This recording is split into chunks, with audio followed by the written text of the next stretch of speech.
Hi fam. Hi everyone. Welcome to another Sunday at the Hobby Club Hangout, Hobby Hangout, whatever it is. Yeah, you're hanging out with Meg and Zach. Even we don't know what we're doing. We kind of don't this morning. No reason why. Yeah, we're continuing with the love theme because, like, why not? Yeah. We're working on stuff we love. I'm going to be hobbying. That's what I call it. We're both hobbying, right? Sorry, I'm going to be building some terrain. Yeah. And I do love terrain. I love working on terrain. And I was thinking, we were kind of chatting earlier before the stream about how this is one of the few things I actually like assembling. Yeah. I kind of hate sitting down and assembling like 60 Dread Scytheridans. Well, that's a special case. But yeah, Yeah, I get it. even I don't know, terrain assembly just feels so much nicer. Does it? Yeah, it feels like you have options. You can kind of pick what you want to do. You can scratch, but I like scratch building terrain and incorporating real kits in with that. I'll show that off a little bit today. Yeah. So yeah, it's something I love doing. It's nice to just like construct a board of terrain. Yeah. Yeah. What about you, Meg? I am working on my little chibis. I've started these like for a while ago, like over a year ago. I started working on these. Yeah. I have a set of, I don't know, 5 or so. But today I'm doing Chucky. I'm going to see if I can speed paint through the whole thing. Mm-hmm. I believe in myself. This is part of like a set. And so I have done Jason already. He's super cute. Yep. He is on his plinth. And Pennywise. So yeah, I'm working on number 3. Chucky is my love. Now, have you It's the first horror franchise that I liked. have you put these in for a competition? No, not yet. Not yet. Not yet. I want to wait till I do all of them. Yeah, before I do that. Okay. Yeah, So- if you go back to Jason for a second, it's really funny. Like, we see the stuff that ends up at competitions, and the reality is, on its own, this just isn't epic enough. No, but it's it's not epic so at all. good. But it's so good. Oh, thanks. And you have to. It's hard. I just think it's cute. It's tough, right? It's tough because you have to like really not just do like it's painted well and it's cute and it's tight and it's very it's great. It's like perfect, but it's just like not epic enough to do well at somewhere like Vegas or Nova or whatever, right? Yeah, but that's all right. That's okay. Yeah, they almost need like a chibi category. A chibi Or like a category. tight little cute thing category. You know what I mean? Yeah. Like not like huge. Everything has to be huge and epic, right? Yeah. Because that stuff's gonna win, Sure. right? Because people are gonna say, well, if it's well done, right? They're gonna say, well, they put so much work into it, and she did a great job, but she just painted a chibi. And they'll be like, meanwhile, this guy's got a resin pour, and I'm not doing a resin pour. I should, and it's like full of blood. Yeah. Seppi, a little chibi jigsaw. I did ask because they didn't have one. I was like, "Where's your jigsaw?" And they're like, "Oh yeah, I should make one." So I need to check back and see if there is one, so I can get one. Yeah, I'll put the link in the. I forgot to put the like link. Billy in the Puppet, or would it be? Yeah, I want to get John? Billy, like he's saying, on the tricycle. That'd be super cool. I don't want John. John's not cute for a chibi. You want Billy the Puppet. I see. Yeah, Melody. Yeah. Gotta have a resin pour. Gotta have a resin pour. You're out. So yeah. Sorry, and where's the resin pour? Oh, can you get this off the table, please? Just throw it on the a ground. reminder to like the video if you're watching. Yeah. If Love you're, us. I can't imagine anyone here. I struggle to imagine anyone here right now is not subscribed. But if you're not subscribed, subscribe. It costs you nothing. Yeah. And we don't really flood your feed with We hope garbage. not. We have a pretty consistent Unless schedule. you think we're garbage. And Yeah. Then why are you here? Why are you here? And then maybe don't sub. Yeah. So here, I'll show you guys exactly what it is I'm working on. But honestly, I almost don't want to spoil this. It was spoiled yesterday by John and Steven because I'm sorry, I'm getting ahead of myself. This would be mail time, but it's on top of the thing that I want to show off. So I think we're gonna jump ahead to mail time right now. Suddenly we're in mail time. Okay, mail It's time. mail time. Okay. It's suddenly mail time. I didn't know we had mail time. Yeah, so this is an I'm never interesting gonna get mail this done time. today. This is interesting mail time because Rudy Picardo sent us these. And I have to say, these are incredible. Back to it, Lucky. Yeah, these are incredible. So yesterday, John Steven, for the first time, used these We are trying to get our studio nicer in so many ways. All of our studios, we're always making improvements, but we're really doing a lot right now over in the game studio, step by step. If you guys watch a stream, for example, from yesterday versus like 2 months ago, you'll actually notice a lot of changes. They've been incremental, mostly Meg, who deserves a lot of thanks for that. Thanks, Meg.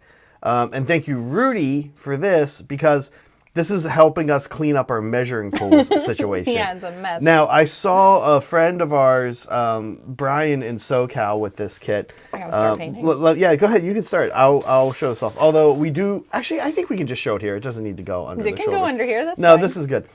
So a bunch of cool things. First of all, this is made by tableupgrades.co.uk. A lot of people don't know that CO stands for country.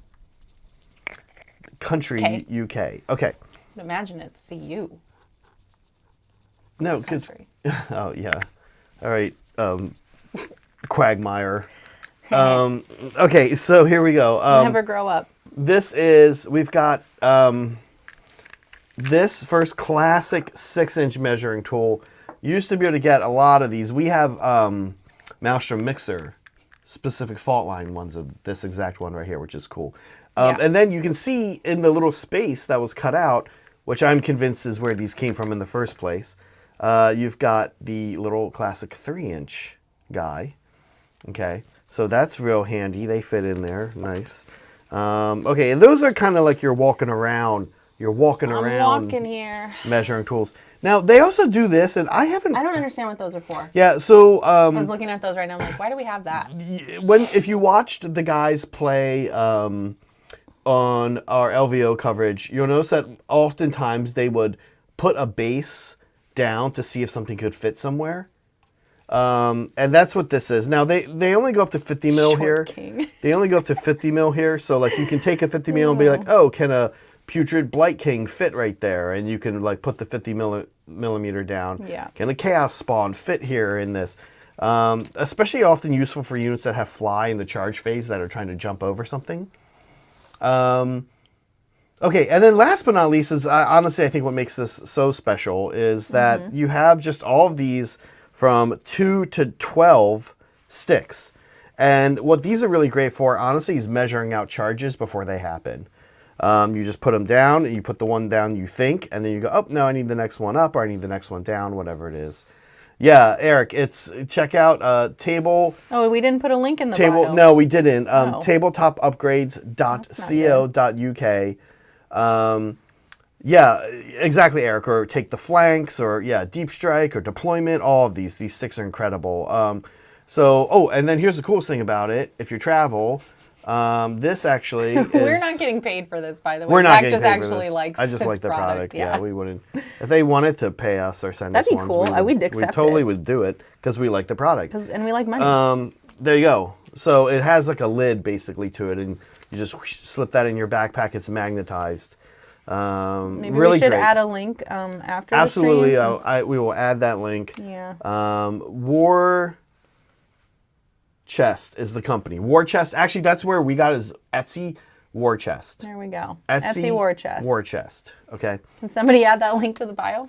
Soups? No, he can't. Saray, he's right there. Oh, Saray, you do it. Stop enjoying your Sunday and work. all Yeah, of a sudden. get to work. Okay, I'm actually gonna keep the lid on while I leave this in here. All right, I'm putting a base coat down on some overalls. Yeah, Saray and I haven't gone to use these yet in game. Yeah. John and Steven used them yesterday. Oh my gosh. Yeah, very exciting. Okay. I said, oh my gosh, because I just realized I did a shit job at like cleaning this model up.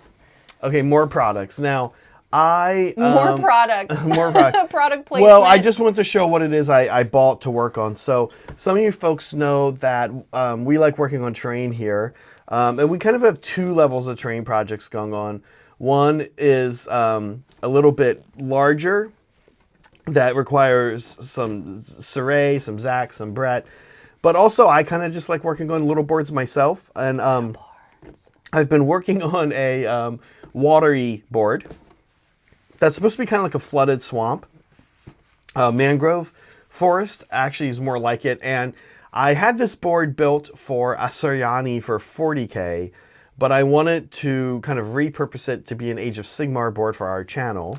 And so what I decided is I would use a lot of the Warcry terrain that is for Seraphon. But the thing is, I actually don't want all this bamboo over it. So I don't want a, I don't want to have like, currently what this looks like is a bunch of Seraphon like stuff that Dark Oath have found and built like little fortresses around. So I'm trying to remove the Dark Oath element, the bamboo. I'm actually going to repurpose that for another project. That project is going to be like a goblin forest for my spider goblins. But I want to basically add these elements. I'll show you what I've got so far. You guys might remember this. I worked on this on stream a little while ago. This board's actually very close to being finished. I just haven't worked on it on time. I worked on this a little while ago.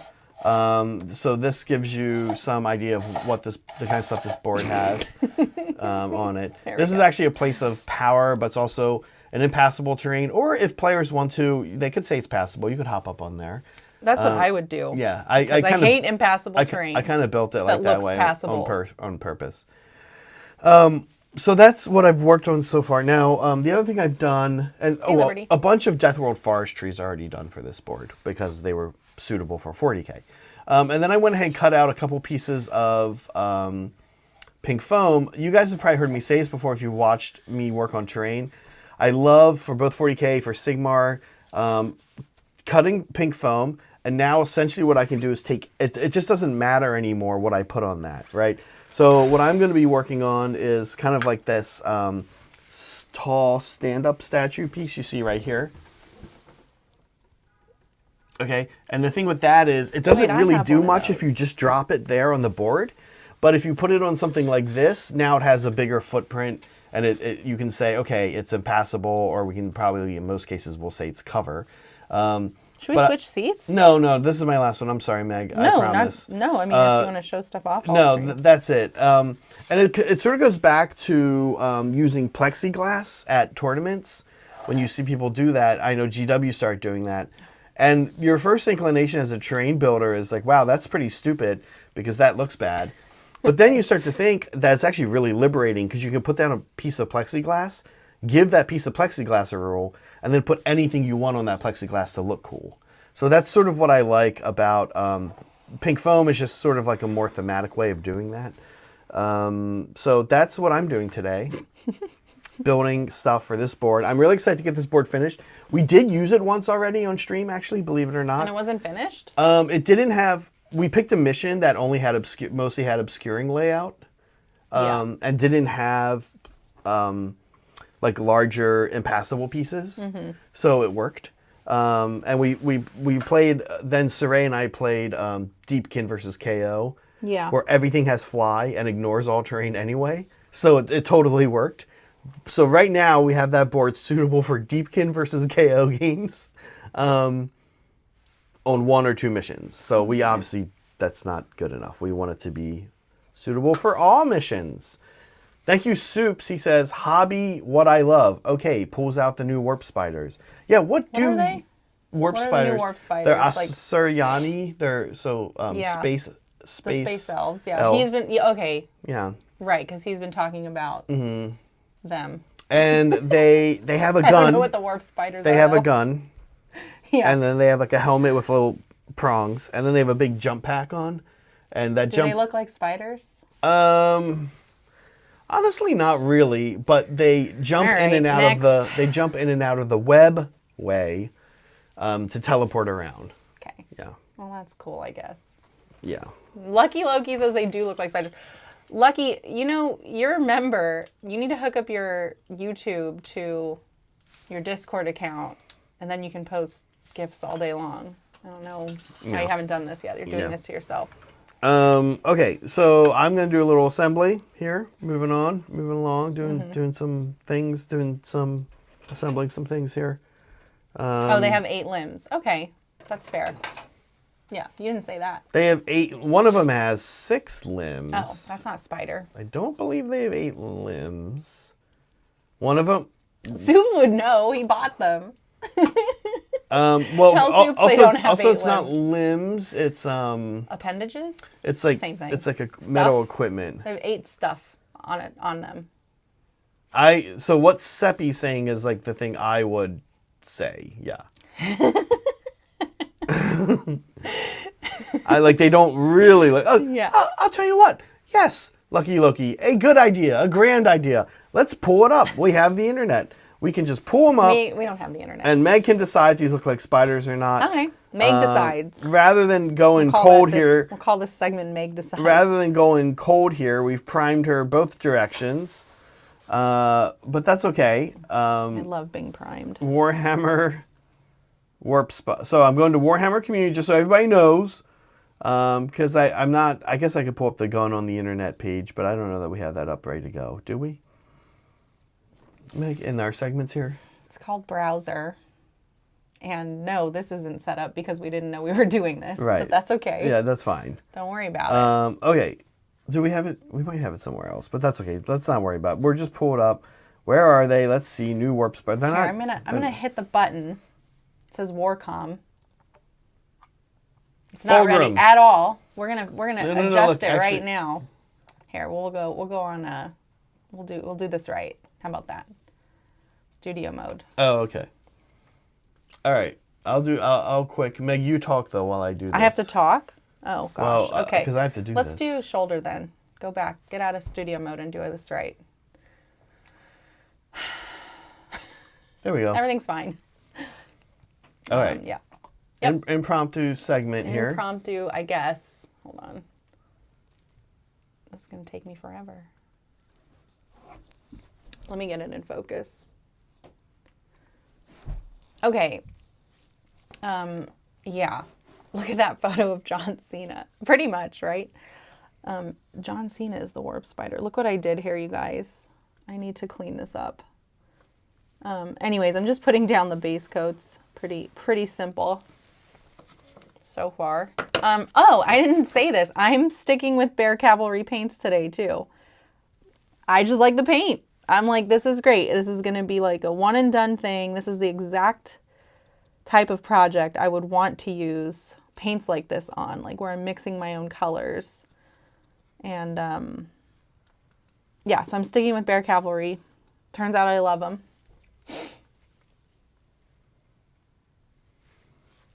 Yeah. So It's good paint. I think it's good paint. It has pretty good coverage. Okay, the blue's a little the blue is a little tough to go over black. I'll say that. But the colors I'm using, let's see. I'm using, there it is. The blue and the purple out the bottle. The purple has like, I don't know, it makes it a little bit more toned down, we'll say, than just the flat blue. So. Okay. Yeah. I'm just going to kind of like quickly throw in some colors, like the highlight areas. I'll smooth it out later. Oh my gosh, he's so cute. Look at him. Okay, well, here's the Phoenix Lord. Okay. Of course, I still can't find the actual... He's still looking. He's still looking. Yeah, I guess I should just go to the Warhammer store site for this. Maybe. Or you could just Google it. Oh, interesting. That's the Warhammer store site is having a 403. What? Them? Never. Guys, you're never going to believe this. 403. Here we go. Actually, we'll go here. We'll just Google it. We'll hop out studio mode. We'll go to Warcom. There's Warcom right now. That's how the war. Request blocked. Yeah, hold on, Saray. You know what, Saray? You're at the gym working out. You shouldn't be watching this right now. All right. So look. In the interest of, here is the Phoenix Lord with the promised 8 limbs. That's, the 2 legs and then 2 sets of arms and then a set of like guns. Two legs, 2 arms, and then 4 guns. Yeah. Okay. But that counts. Okay, that I can see this that being one, a spider. the Phoenix. Now that they're calling it I think the Phoenix now Lord. that I know. I think the Phoenix Lord does, and I think the Exarch does. Okay. I'm not sure I personally agree with warp. I don't know why I thought that would be better than spiders. There's weirdly no Warhammer community article on these. That's okay. Why don't we just that works. This is good enough. Well, I think it's fair. It's fair, but I think for people like me and Seppi, we're wanting you to see the average warp spider that doesn't have any of this stuff and looks like a man with a jump pack on. Well, does it usually come with this guy? Like, is he in the no, unit? This is their character. This is like the character version. Yeah. Then dumb. Yeah. Dumb. All right. Next. Okay. Next is just us going to memes. Sweet. Time for the news, you guys. Yeah. Yeah. But we do appreciate the support suits Yeah, all the way thanks. back to where this came from. Oh my gosh, I know. We do did appreciate butcher the your support. question. Listen, I think everybody at home knows what the average warp spider Everybody looks like. knows this. Yeah, I guess I should just. You know what? You're right. At the end of the day, I don't know why I turned to GW sites to see their own products. You don't do that. They're not good at it. New warp spiders. We'll help them. I think all I see are the... Okay, here are the new warp spiders, Meg. Are we going to show this? Or? Yeah, we'll go back to Warcom here. You go, ready? Oh, nope, that's still just the Phoenix Lord. Okay, here we go. There you go. That's a warp spider. Yep, how spidery do you think? What do you think? Is that what you got, Soups? That's not a spider. Thank you. Seppi, how vindicated do you feel? That's not even close to being a spider. It doesn't have the guns. Yeah, you're right, 6, because it has the 2 legs.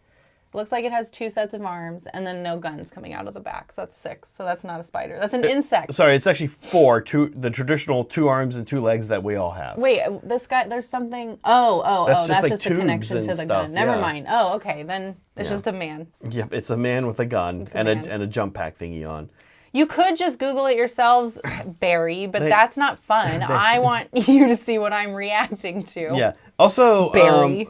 This is to say, all of this is, sorry, yes, Soups, we wanted to humiliate you Soups. live on air, but also... For your purchasing choices.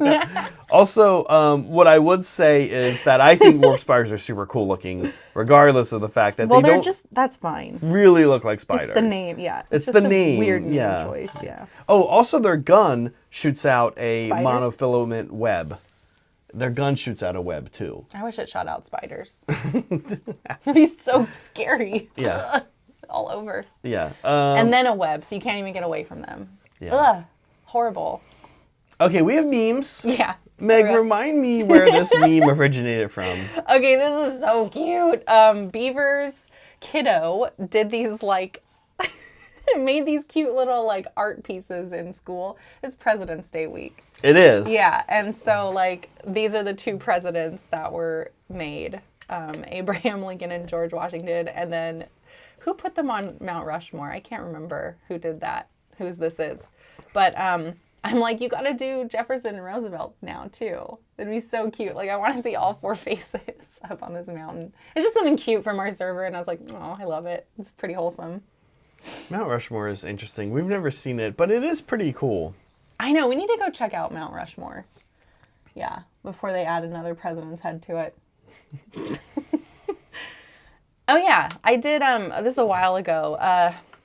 It's Madman that's always going back and catching up on our old streams and posting memes about it, which I love. So this is one of my journeys, and I showed a preview of the riveting content that Bartok will provide very soon. What is that? It's just Bartok. Oh, it's water bowl. That's the water bowl. Yeah, it's the water bowl. He's drinking water, yeah. Yeah. It's going to be funny and also disappointing. It's just very boring. You guys are going to have it on in the background while you're painting it. But listen, we promised. We made a promise. Oh, it's happening. It's happening. Do this, and we will do it. All right, I there's just more of these. Yeah, more John. Here he is in Fifth Element. Yeah. The Gary Oldman John. I love it. Gary Oldman is so hot. Like young Gary Oldman. Not Fifth Element Gary Oldman. No, not as the character. Yeah. No, the character's gross, but Gary Oldman's really good looking. He's a good looking guy. Yeah. He's short. He's super hot as Dracula. Yeah. He's Don't actually, you think? Yeah. He's short, I think. He's actually very short. Sure. What? Short kings rise. It's fine. Yeah, there you go. What do we care? Okay.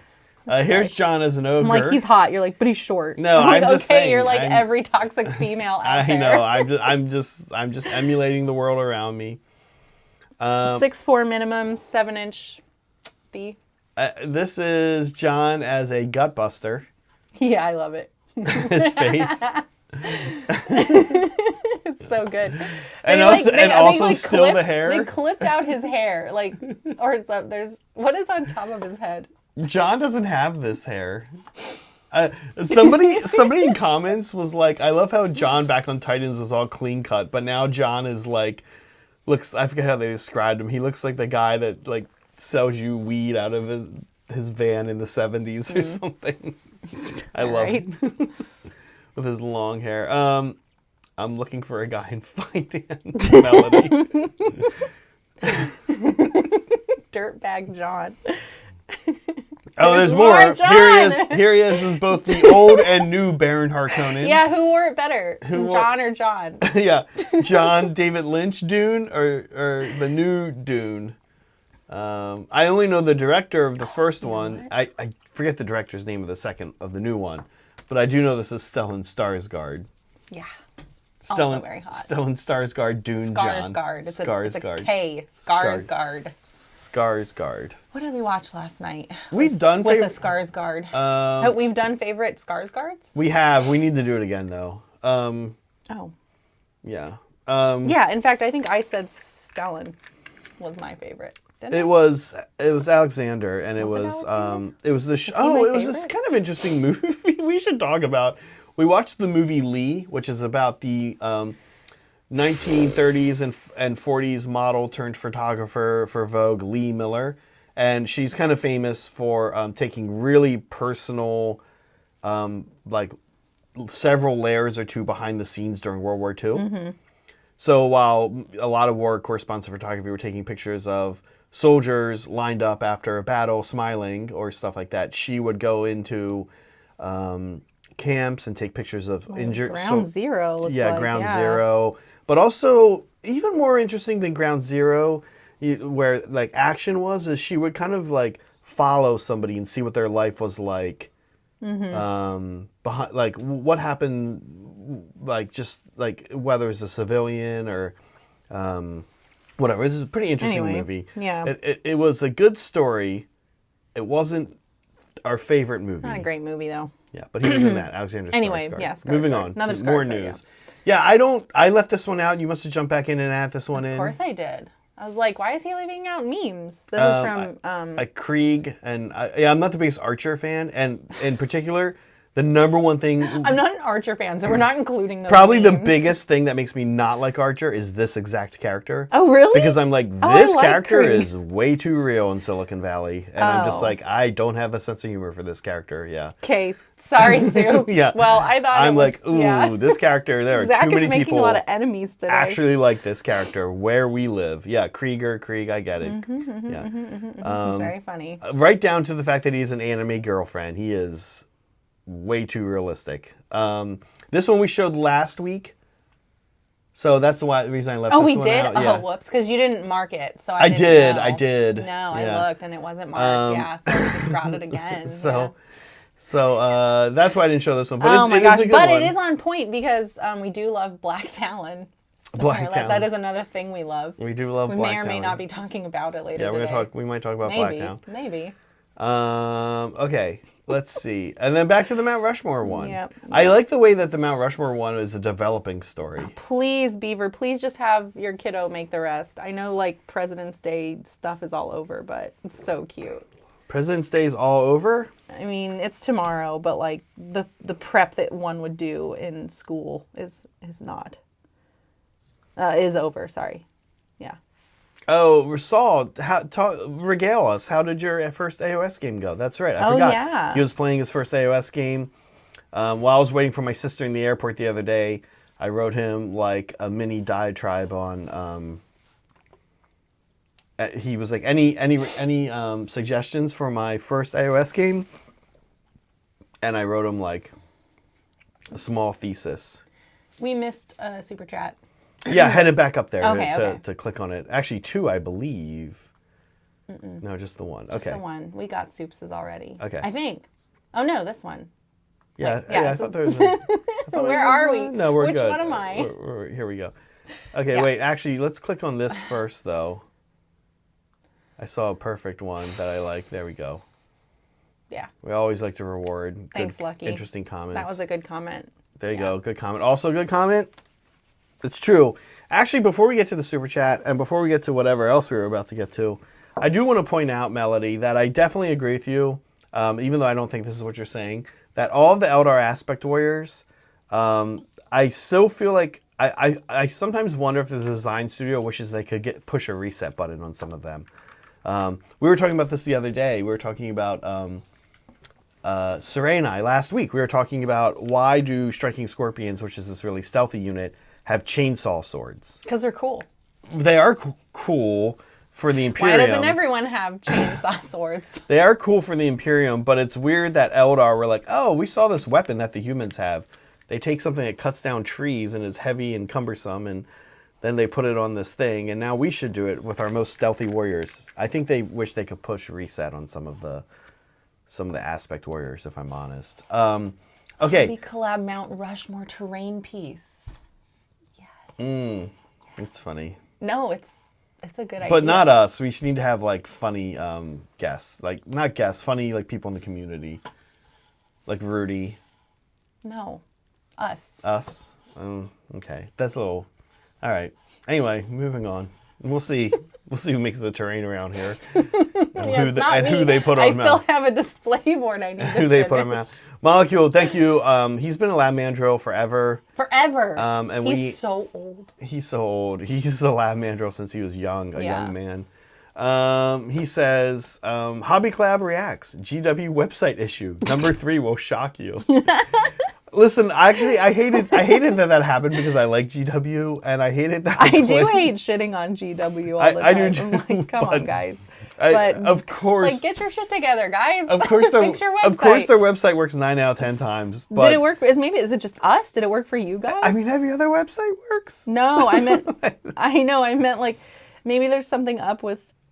I don't know, like their U.S. version of the site only. I don't know. Now, see, lucky ideas here. This is why I like Matt Rose in the style of Michelangelo's David. Matt Rose. Yes. No, you know what I'm going to do? Here's the Mount thing. Rushmore. Michelangelo's David was on the ceiling, and if we put ceiling terrain up on a ceiling, you guys will never see it. So what instead I'm going to do is Alexander confronts Darius, which was Alexander the Great confronts Darius II at the Battle of, I always forget the name of the battle, which was a tile mosaic found, made during Rome. Maybe I'll do that with Matt Rose instead. It's almost equally as famous. You guys have seen that one. Blacktalon Mount Rushmore. I like that one too, Saray. It's just the characters in Blacktalon. I want to do the Saray like unpleased face on Mount Rushmore, where he's like, because I'm eating raw meat. Yeah, I want to do that one. Oh, put a mirror in the table. Well, see, but then the mirror will be under the thing, and then you won't see the mirror again. Okay. David was the statue. That's Are you going to work on terrain at all? what we said. Is Soup's messing with me? Probably. That's what he does. Right? No? No? Yeah. I don't know. Yeah. Anyway, okay. Let me get to work here. That was some good memeing though, for sure. Sounds really Resounding. convincing right there.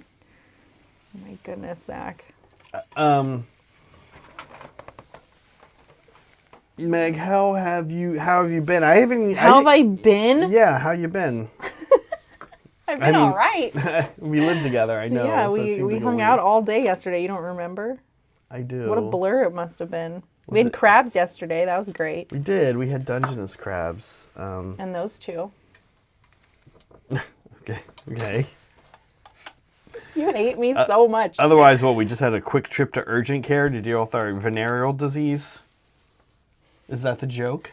We should get Saray. Saray, come back. You and Zach have much better rat-a-tat than Zach and I, it seems. So, I'm just going to be quiet, and Zach is going to continue upselling Black Talon and this terrain kit and the other thing you were upselling not too long ago. The measuring tools. So enjoy. I'll see you guys on the other side. No, listen, hey, Saray, though, real quick, I know you say something about Be'lakor being in Black Talon, and I was looking up the voice cast, and Be'lakor is also listed in the voice cast. I watched all of Black Talon twice. Be'lakor is not in the show. I have no idea what that is, why he's listed. I kind of think somebody filled information out correctly, and they're confusing Be'lakor for the main villain in it, whose voice work is not listed anywhere else. So I'm like, well, the main villain isn't listed, but Be'lakor is listed. So I think that's what's going on. But Be'lakor is not in Black Talon. And in fact, sort of interestingly, I don't know why they did it this way, but there really are no named characters in Black Talon. The like main bad guy is unique to the show, the main villain, and you don't like they visit Daughters of Cain at some point, but they never mention Marathi or anything like that. So I don't know why they do it that way, but yeah, there's no named characters like that other than the Black Talons, of course. Did you notice that, Meg? There was no like there's a Soulblight vampire, but it's not like they don't talk about like Neferata or whatever. Oh, yeah. You're not gonna talk anymore? Oh, okay. Yeah. Or new wave STI kind of guy.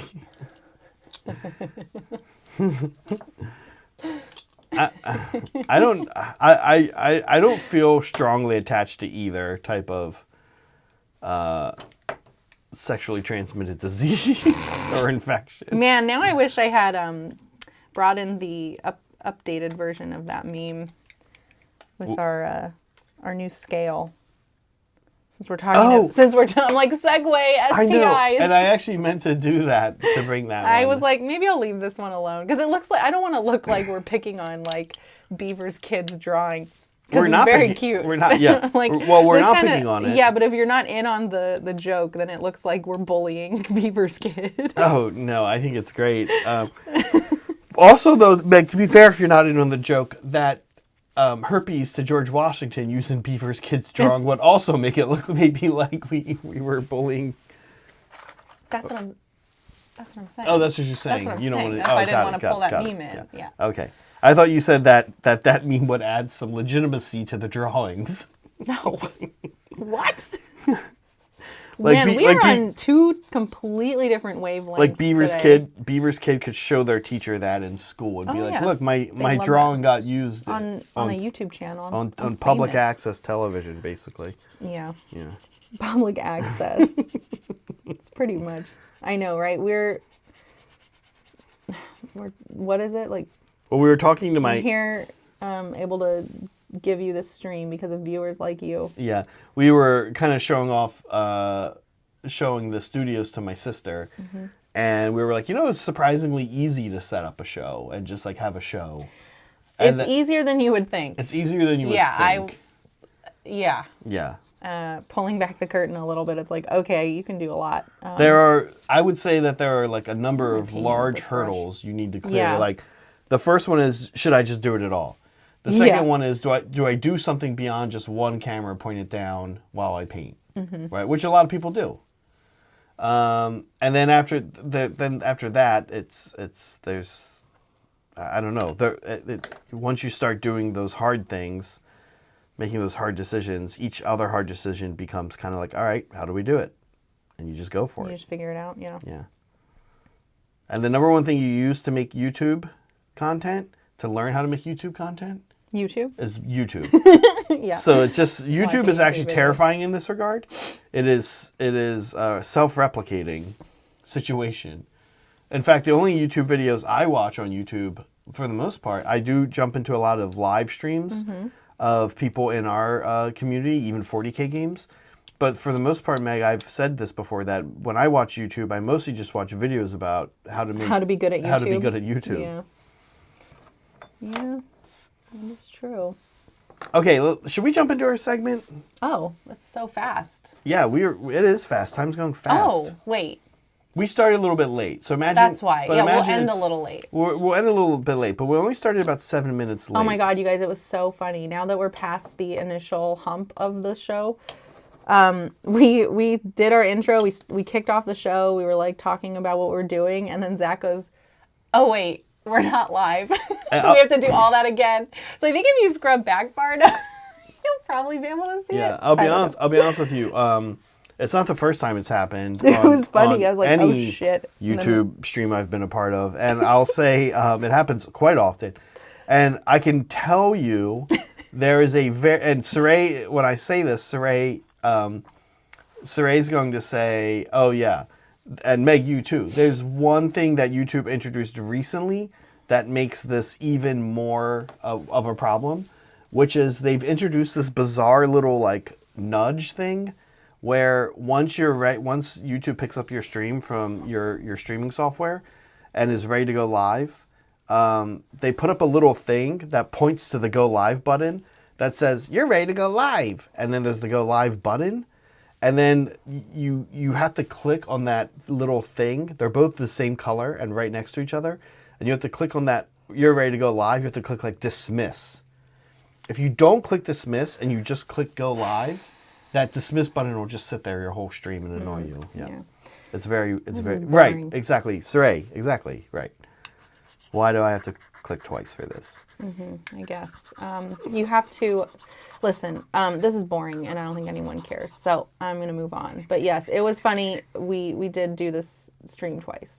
We did not mean to be late, but we were late, so we'll go late. If I was Saray right now and he was telling a story, would you just be like, this is boring? This is and boring. We're moving on? I would. I don't know if that's true. Saray, this is boring. I'd like to I want see. to talk about this. Find me evidence of that in a past stream. When have I been able to stream with Saray and tell him that his stories are boring? I guess his stories just aren't boring. I haven't been able to stream with Saray. Yeah, lucky, I know.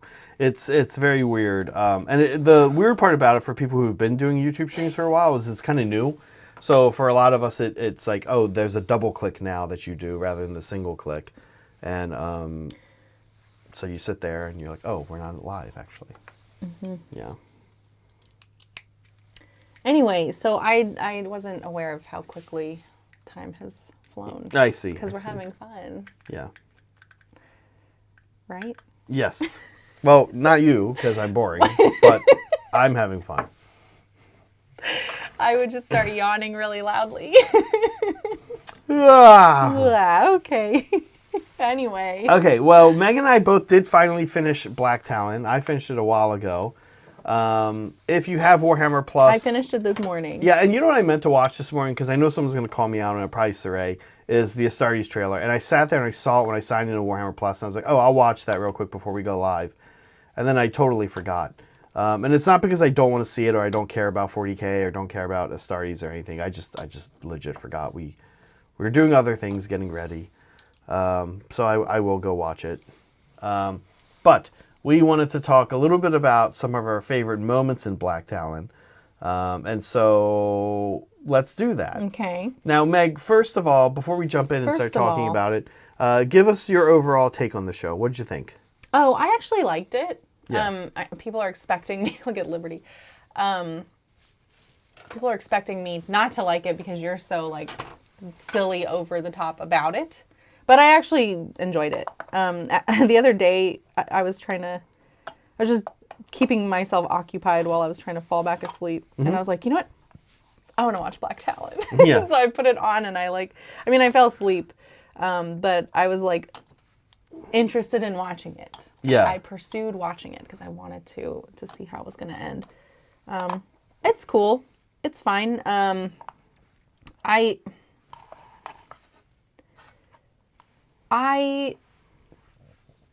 Yeah, it's like fine.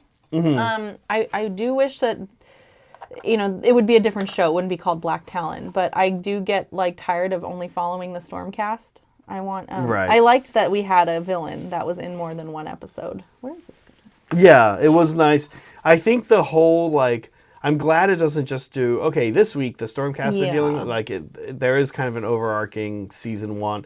Well, there's multiple arcs, right? There, you're kind Yeah. of, Neve is kind of trying to figure out her past and what's up Yeah, with there's her. some overlapping arcs.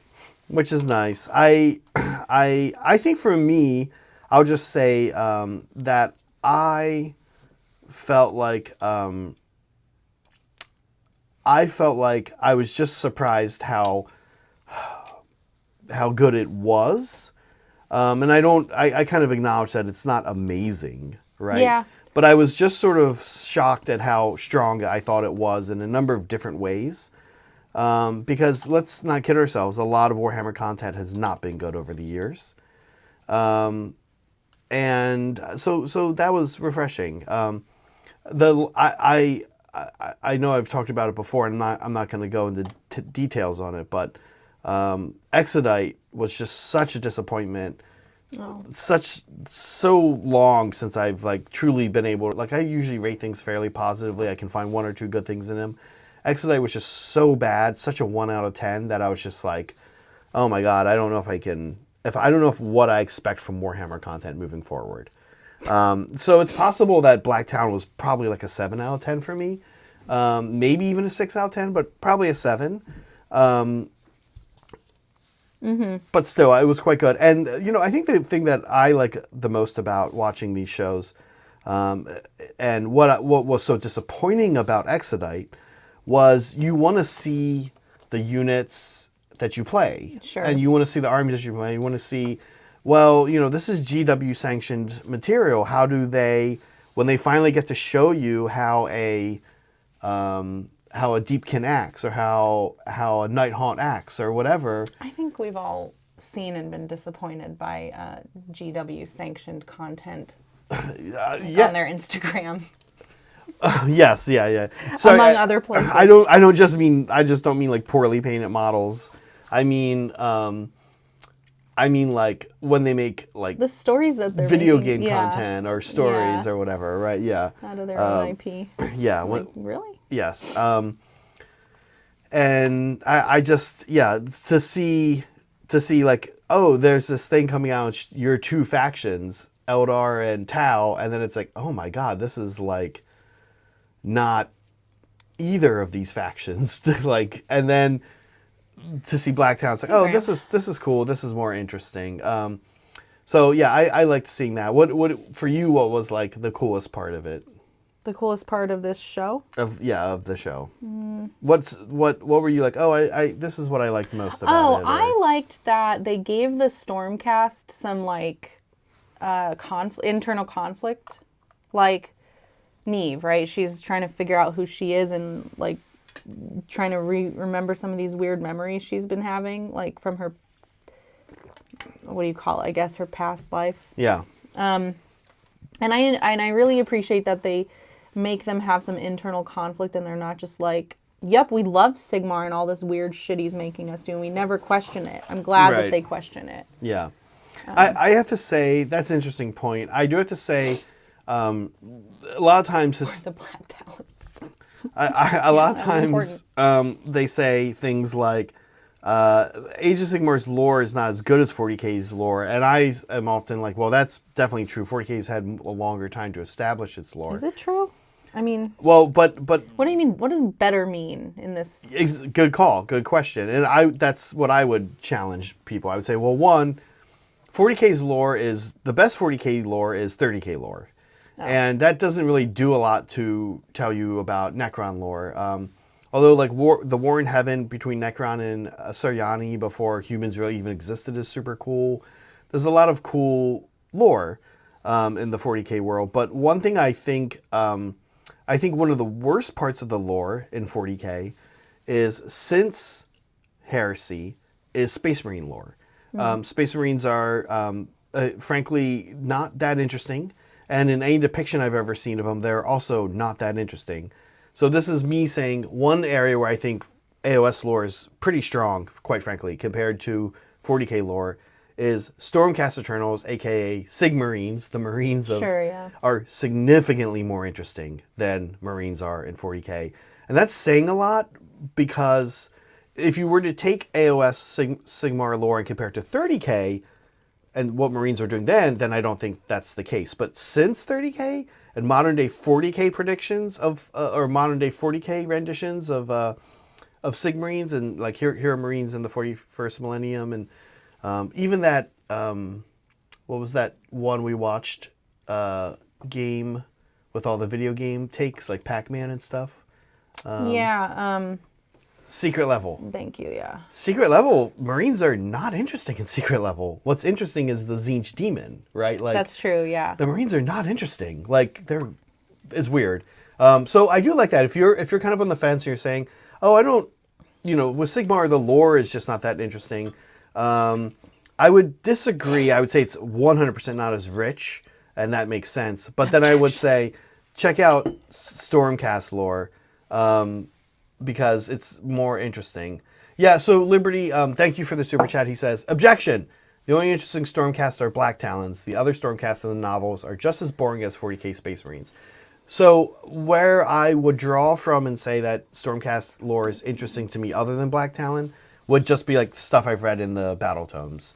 It wouldn't be novels. I haven't read any of the other novels. I'm with you, Soups. I feel like that Secret Level really wasn't for us. It wasn't for, well, not me, but for 40K people. It was for people who don't know about 40K and are like, oh, that's interesting. Like, here's a little nugget I've learned about this game system that I've heard about. Like, that whole collection seemed to be like, it's not for the, I don't know. It's not like a deep cut kind of thing. It's like just fun with IPs. I think he's correct, but I would just say, Soups. I mean, like the fact that you're correct about that doesn't change that when you watch it again. Space Marines aren't that interesting, and the Tzeentch Demon that's in it is way more interesting. Like seeing Space Marines work is like they walk and swing their blades and shoot their guns. The way the Tzeentch Demon deals with the Space Marines is significantly more compelling and interesting, I thought. Like I walked away from that being like, oh, I kind of know how Space Marine works because I've seen it a million times, but seeing how a Tzeentch Demon works was pretty interesting, I thought. But I do get what you're saying. Well, I liked how they were like seemingly invincible, and then okay, here's how you get to them. Right. Like, yeah. But anyway, we're talking about Blacktalon. We are talking about today. Blacktalon. Can I say one more thing I liked about Blacktalon, Meg? I really liked watching it with you. It was fun to watch it together. And one of our favorite things to do was we'd see something happen in the show. We'd be like, oh, that's a 6-up ward. Oh, they made they it safe. Their save. Oh, yeah. they made their save. Shit like that is funny. mortal wounds. Yeah. Yeah. Laura, I just cast the teleport spell. Oh my god, she went through the portal. Oh, yeah. Yeah, stuff like that is funny. It was fun to see. Hey, go for it. And it's almost kind of like, I think you were talking about how, even the illustrations of terrain matches the kits, which was pretty impressive. I like that. And sometimes I think they show things that they're like, this is what this would be in the game. It's kind of interesting. Right. Okay, so we wanted to chat our favorite parts of Blacktalon. And so we each came up with 3 parts of Blacktalon that we liked and want to talk about them. This one is one of mine. This is in episode 3. They interact with the Daughters of Cain. Again, it's super cool to see one of your own factions that you like and play depicted in a show. Seraphon. Yeah, there hasn't been a Seraphon episode yet. But there was a Soulblight kind of, right? There was Soulblight. A little bit. Actually, kind of a lot now that I think about it. Death Rattle Skeletons were interesting. Oh my gosh, they were my favorite. It turns out they stand there. Yeah, they stand there and do nothing for eons. And then like a bad guy shows up and like, oh, okay, here I am. So this was, I love this scene. This Hag Queen's name is, I don't know if nobody else has watched it, so no one's going to correct me. But yeah, no one cares. I'm actually pretty sure her name is, I always joke about giving my Hag Queens like white girl sports names like Lauren and stuff. Her name, I think, is Vanessa. But everyone else has, they say it kind of funny, but it actually just boils down to... I bet they got that from you. Yeah, I doubt it. It just kind of boils down to Vanessa is like her name. It's slightly different, but that's kind of like what it is. This is a really cool scene. This episode is the 3rd one with the Daughters of Cain, and there's some really interesting... they really Vaniessa, yeah, something like that, Soups, right? They really do this interesting thing where they show how horrible the Daughters of Cain are. They are. But they also sort of show like a couple other things. One, the other faction that's in this episode, in addition to the normal ones, which is Stormcast and Lorai Deepkin, is Dark Oath. And you actually kind of forget that they're in this episode. But they're in this episode because Dark Oath tried to take over a city, and Daughters came in kicked butt and won, liberated the city, and then imprisoned all the Dark Oath. But they also imprisoned some of the people from the city, and they also kind of took the city over on their own.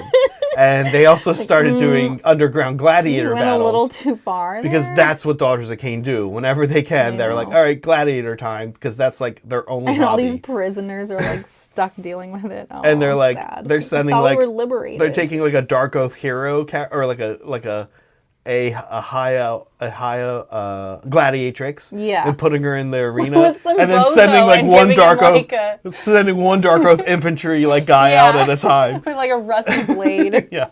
So unfair. Or then they'll send like two out, and like she disappears, and suddenly both their throats are slit, and she's it's just like that skit you made, the skit with where the girls are like, that's what upset. they do, like upset because the dance wasn't that theme, and they like went out after it killed some. They want to go kill people. That's what they do. Really funny. Spot on, Zach. So I liked this. I love this Hag Queen. She was super cool, and the plot. A little bit of spoilers here. Mm-hmm. Okay, the plot is that the Blacktalons are going to kill her because they think she initiated an assassination of some other target. Yeah. And she's like, I didn't do that shit. Shakara, who is the archer, the marksman chick in the Blacktalon team, is like, hey, this is wrong. We shouldn't do this. Yeah, the Daughters of Cain are horrible and murderers, but we agreed to be allies with them, so we shouldn't be. And it's a really interesting episode. It's the morality episode. The discussion is like the difference between war and murder and what it means. And at the end, Neve is like, war is a failure of diplomacy, murder is a failure of self-control. There's like the difference between the two, which is kind of interesting. And so Shakara, like, this shot is from Shakara's point of view. Mm-hmm. She's on the ground, has been beaten by this Hag Queen. But this Hag Queen is kind of like not killing her right away. Yeah. And she's talking to her about like, why are you here? Why did you come and do this? Yeah, what's your problem, bruh? But she's so cool because she's like, she's like, I love when she says, she's like deciding if she should kill Shakara or not. And she says something like, the song of my blade tells me to like open your throat or something like that. She's like, but I want to hear what you have to say or whatever. And Shakara's like, hey, you killed one of our guys. You weren't supposed to do that. And she's like, you idiot. It wasn't us. It was somebody else. Yeah. And then I love when she's like, they're sitting there talking, the scene's kind of going on, and she's like, talking to her, the Hag Queen. She's like, but when it comes to the matter of killing you or not, I confess, I'm undecided. And it's really funny. Well, it's funny for you. Well, I enjoyed the scene, yeah. Anyway, okay, moving on. Wasn't funny for her. Wasn't funny for anyone in the scene. Yeah, probably not. Okay, let's see. It's my turn. It's your turn. Oh, this one. Okay. Well, actually, I don't know what order these are in. Yeah. Oh, this is when. This is actually at the end when Neve does her impression of Ali Wong. Those of you who are familiar with Ali Wong. Yeah. Famous stand-up comedian. Yeah. Famously just tired of working. Yeah. And wants to lay down. Yeah. And at the end, Neve is like, I don't want to go hang out with you. You guys are. They're all like going to go have a Valhalla party. You guys are kind of fucked up, and I still don't know like who I am, and I'm just going to go to bed. Sleep like, calls to me. Yes, girl, go to bed. Yeah. Get that bed. And that was my favorite. Yeah, That was one of my favorite scenes. Yeah. I was like, it's like the one relatable moment in the show. I'm like, yes, she's tired. I was like, when do these people sleep? When do they go do normal things? Right. Like, when do they go to the store? What does their day look like when they're not sitting around in a giant empty room full of empty chairs talking about I don't know. What mission does Sigmar send them on today? There's a weird lack of insight into how Stormcast operate. There is a bottle of liquid. It is assumed that they still eat and drink. I think, but they don't ever show anything like that happening in this show, which is interesting. They don't eat, sleep, drink. You see one of the Stormcast one time without his armor on, and that's only because he's doing like an infiltration mission. So you don't really even have a sense if they take their armor off. Oh yeah, it looks like they sleep in their armor. Like, didn't she like wake up in her armor? Well, they need a beach episode. Yes, they need like a spring break episode. Yeah, and like we don't see them ever just like wake up out of bed from normal sleep. Right, it's like they're just always waking up from being dead. Right, yeah. What a life. A lot of questions unanswered in how Stormcast, for lack of a better word. Yeah, I want to know the day-to-day. Right, for lack of a better word, how they work. A lot of that remains unanswered. Yeah. Still a mystery. And that's an example of something that 40K has fleshed out way more for Space Marines, right? Yeah. And, you know, it's, but it is kind of interesting. Yeah, we never see, I don't think we ever see Neve not in her armor. No. We don't see, no. We just see the one guy, whose name I forget, the bald guy. So anyway, I enjoyed seeing a smidge of Stormcast just living their not best life. It's a regular bozo. What's up next, Zach? Oh, this was, this is the main villain. And in the 4th episode... Spoilers. Yeah, in the 4th episode, you get his origin story, which I thought was really cool. For a couple of reasons. It does this kind of AOS continuation thing that Saray and I have talked about with Dark Oath, where the people who... Hey, look, Be'lakor. The people who fall to... Yeah, this is kind of the here he is. Here's the Be'lakor. There's Be'lakor. The people who fall to Chaos in Sigmar aren't like just obvious, like it's always very subtle, and they don't want it to happen. So this guy was basically like a settler, a human settler guy who was raising crops, and then Nurgle attacked, and Nurgle decided to keep him alive and have trees grow. There's in Gairan, the realm of life. Yeah. Have trees basically twist and grow around him and through him. And rather than him dying, it kept him alive for a really long time. Yeah. Made him watch and listen to everybody else around him die. Yeah. All of his crops wither away and rot. And it kept him alive for extra long to like witness all this.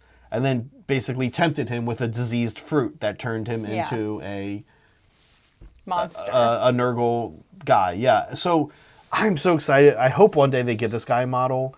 And Brad paints him up. Super cool. He's so cool looking. He's like if you combined a human and Nurgle, but then also threw in Sylvaneth. Also a Sylvaneth, yeah. Right. He's so cool. It's neat. He has like all these branches coming off of him, and he has like fruit growing off the branches that he can give to people, and it's like turns them into like a Nurgle like champion basically. You were saying that you like seeing the models that you play with come to life. I like that too, but I also like there's room for this, right? Like exploring, okay, what about the models we don't see? What about the zombie versions of the Seraphon or whatever, right? Like, because you only see the zombie versions of people in the game. But like, that's not how it has to play out in a cartoon now. Right. They can do things like show that a Soul Blight or whatever has taken over Sylvaneth Right.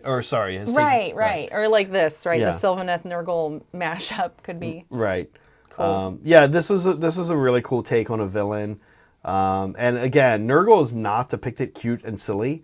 There's actually a scene where you watch. They're so rude. There's actually a scene where you watch 3 Nurglings, like one at a time, basically like pretty much like in the book Jurassic Park. They chase down and bring an old man down and just start gnawing on him, and it's like pretty grisly. We were watching that earlier. Remember when the Nurglings like tackle that old man and bring him down, just start like eating him while he's still alive. Like, terrifying. Nurglings are not cute in this. Not at all. Also depicted super cool in this is the Great Unclean One.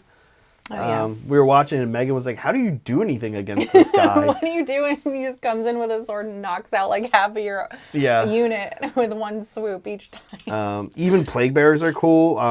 Another faction that's depicted in this that's not in the game, but they're kind of part Sylvaneth, they're the Karnathi. If you're into wondering what Karnathi looks like or what GW thinks Karnathi might look like, watch a few episodes of this because they're in it. And you see the Nurgle attack the Karnathi, and again, like he's like fighting one, and then a plague bearer just comes up behind him and just like bites him in the neck. Cheating. Yeah, so it's pretty it's pretty weird, and definitely interesting depiction. But I'm excited. I hope they give this guy a model. Yeah. Yeah. Okay, Meg, this is your next one. Oh yeah. We both have some thoughts about Lorai. Yeah, for sure. I really I don't remember what episode this was, but there's this scene where she starts. Oh yeah, it's the Soulblight one, right? The Soulblight one. She has a rap battle with the vampire lord. Do you remember this? Yeah. Yes, I remember the rap battle with the vampire lord. It was cool. I was like, oh, okay, so they are being silly with this show. They're like working in things that are like breaking the fourth wall a little bit. Because I'm into that. Right? Yeah. Like, I think you should leave and Rick and Morty and stuff that. So it was pretty cool. What'd you think of her rap? I'm not good at this. Like, I'm always impressed by somebody's ability to just like come up with like jokes and stuff on the fly. Right, and, like, right, rap lines and all this stuff. Like, yeah. So I was like, oh, okay, I like this character. She's cool. She's clever. Yeah. What'd you think? Are you upset that I chose this scene? Because I don't think you liked it. No, I'm not upset. I didn't have a lot of feelings on the scene of the rap battle. But one of my scenes also is her dealing with the vampire, which I thought was interesting. Mm-hmm. It was like, okay, this is cool. This is like their interpretation of spell casting for this character. Like she raps. Yeah. Like what? She also casts spells in the show. But I have a question. In real life, who would you want to see? How do you think a rap battle between a Deepkin wizard and a vampire and a Soulblight would go down? I mean, we saw it. She won. Yeah. Lorelai, yeah. Yep. Yeah. Yeah. She was also like while she was rapping, she's like throwing water through the air at her and at the vampire, and like the vampire was like had like blood coming out and it would mix in the air with the water. It was very cool. Yeah. Yeah. Thank you for the party lights. Pat C just left the local shop, bought my first Frost Lord on Stonehorn. I also picked up a bottle of Noosh. Noosh, yeah. Okay, to play around with. Hope you're all having a great at day. Pat, thanks for the support. Thanks, Pat. Then great at. Yes. Oh yeah, it's Pat's birthday. That's right. Oh, yeah, cool. Yeah, he got the birthday. Set up the birthday bot in our Discord. You guys, there is a bot in our channel that will say happy birthday to you if you go and check out the Run Commands channel in our Discord and set that up for yourself. It'll wish you happy birthday. Anyway, but yeah. Noosh's, we have a bottle of it over there. Rudy, I believe, or somebody at some point sent us some. I think it was Rudy. Mm-hmm. And I haven't done anything with it either. The general concept, folks at home, correct me if I'm wrong, is it helps... the general way I hear it summarized is it makes it so that acrylic behaves more like oil, which means it just takes longer to dry. Takes longer to dry, more suitable for blending. So it's like a retardant. I suppose so. Yeah. Okay. Yeah. Yeah, I suppose so. That's. I think you. That's what you call them. No, I know. Oh. I know. I'm saying I think you're right. I think that's how it functions. Yeah. Okay. All right, moving on. Lorai rap battle. Make sure you guys catch this scene. Look it up. This is also from the same episode. Yeah. This is like after the rap battle? In general with the rap battle, which is not really a rap battle, but she's... he didn't watch it. She's tasked with sealing in this vampire, and you get to see her cast some spells, which is kind of cool. I also really liked here, you got to see this way that the teleporting works. Basically, like, she has one of the Stormcast who infiltrates the castle.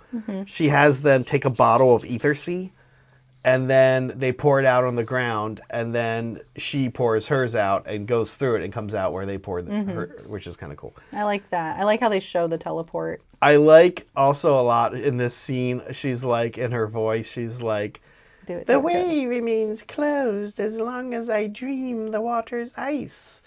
But I'm unwilling to die in this endeavor. I'm like, oh my God, can you please use less words, lady? God. But I like how she's like, I'm unwilling to die in this endeavor. And the Stormcast guy is like, all right, lady, whatever. Just fucking keep that ice. He's like, I don't need the flowery language either. Well, I just like, probably that. Because it is like the like short-tempered Stormcast. Well, not short-tempered, the jovial, goofy guy. And he's kind of like, all right, just... Anyway. Get back to your rap battle. Yeah. Yeah, I think that's what he said. Yeah. Okay, moving on. This is my last one, right? Uh-huh. Yeah, so there's a lot of blood and violence and general rudeness in this show. And I was like, there's one thing missing that every good show needs, and that is a little bit of romance. And they finally came through in the last episode. No, the fifth episode. The fifth episode. We get to see, what is her name? Neve. Neve and Sigmar finally make out. Neve and Sigmar. Yeah. Yep. I was like, okay, now I'm sold on this show. Because A, we get to see Sigmar. You finally get your depiction of Sigmar. You get to see Sigmar. And B, there's a little bit of love involved. Look at this scene. Look where Neve's eyes are going. She's like, oh my God. That gives you an idea of how so big. That gives you an idea of how tall Sigmar is. No, she's kind of looking down. He's short. He's a short king. Well, I think he's just pretty much normal height. Yeah. Hey, John. Yeah, I think that's interesting. Yeah, what do you think about that? Because I know you don't care about romance. I do care about romance. Do you? In your shows? I think when it's well done. In this particular show, it seemed to really come out of nowhere. And I think that was weird. You thought it was weird? I wasn't expecting that. That's fair. You know, because I'm less familiar with the lore than you Yeah. and probably everybody here that's watching. And I was just like, cool, there's a love scene. I love love scenes. Yeah, Yay. yep. It attracts doesn't new matter to viewers. me. New viewers Yep. love that. You know, I would say, actually, it's funny. I mentioned that. To be honest with you, Lucky Loki, yeah, I could. Meg's not wrong. I could do with a little more romance. I would say. I said that there are no other named characters in the show, but that's actually not true. Yeah, Sigmar. Bastian Carthalos is... Yeah, we do get to see Bastian. We get to see Bastian in it, and he's interesting. I thought maybe if Neve had made out with him, but I guess that would have been like a conflict of interest. Yeah, because making out with Sigmar isn't. Well, yeah. But that adds like drama. So there's going to be some drama next season. Right? Is it? Do you think making out with Sigmar actually... So, okay. Well, he's clearly playing favorites. No, but hold on a second. Oh. Bastion is like the commander deal. The commander who sends her on missions. It's a chain of command thing. Yeah. Sigmar is a little bit above the chain of command. He's kind of just he's sort of just like an entity. Like if you make out with Sigmar, I think it's fine. You just like... Well, it's like when you jump your manager to talk to your manager's manager and it's like, dude, you got to cue me in. I don't think it's like that. I think the three of them should have talked about it. I think Bastion is... Seen where it went. I think Bastion is the CEO. He's top. Sigmar is like an entity. Sigmar is like here's what it is. Sigmar is like the creator of the company. We're Americans, so everything has to be understood in terms of corporate America. Right. Sigmar is like the guy who started the company. Yeah, how many stonks? But then left. So it'd be like an Amazon employee making out with Jeff Bezos, not the current CEO. Yeah, okay, that's fair. Jeff Bezos, according to all of American society, has elevated to godlike status, right? He pays no taxes. We give him all this stuff for true, free. yeah. Yeah, so that's kind of like what Sigmar is, right? We venerate him. We give him positions in presidential cabinets, blah, blah, blah. So I think Sigmar is kind of more like that, not like the actual CEO. Bastion is like the CEO of Amazon, whoever that is currently. Yeah. Okay. So she got to make out with Jeff Bezos, basically. Basically, which when you put it like that, I'm kind of like, gets to? Yeah, Molecule, thank you for the support. He says, Yeah. her expression reads as, could you not? Could you put that away? The woman who does Neve's voice is also in The Witcher. Oh, okay. We didn't watch that. We didn't watch it, but I looked up. Did we miss another one? We did not. We're good. We're good. We're good. That one. Yeah. Oh, okay. That was it. No, sorry. Double. Go. He only paid one time. Okay. Don't, delete it. Okay.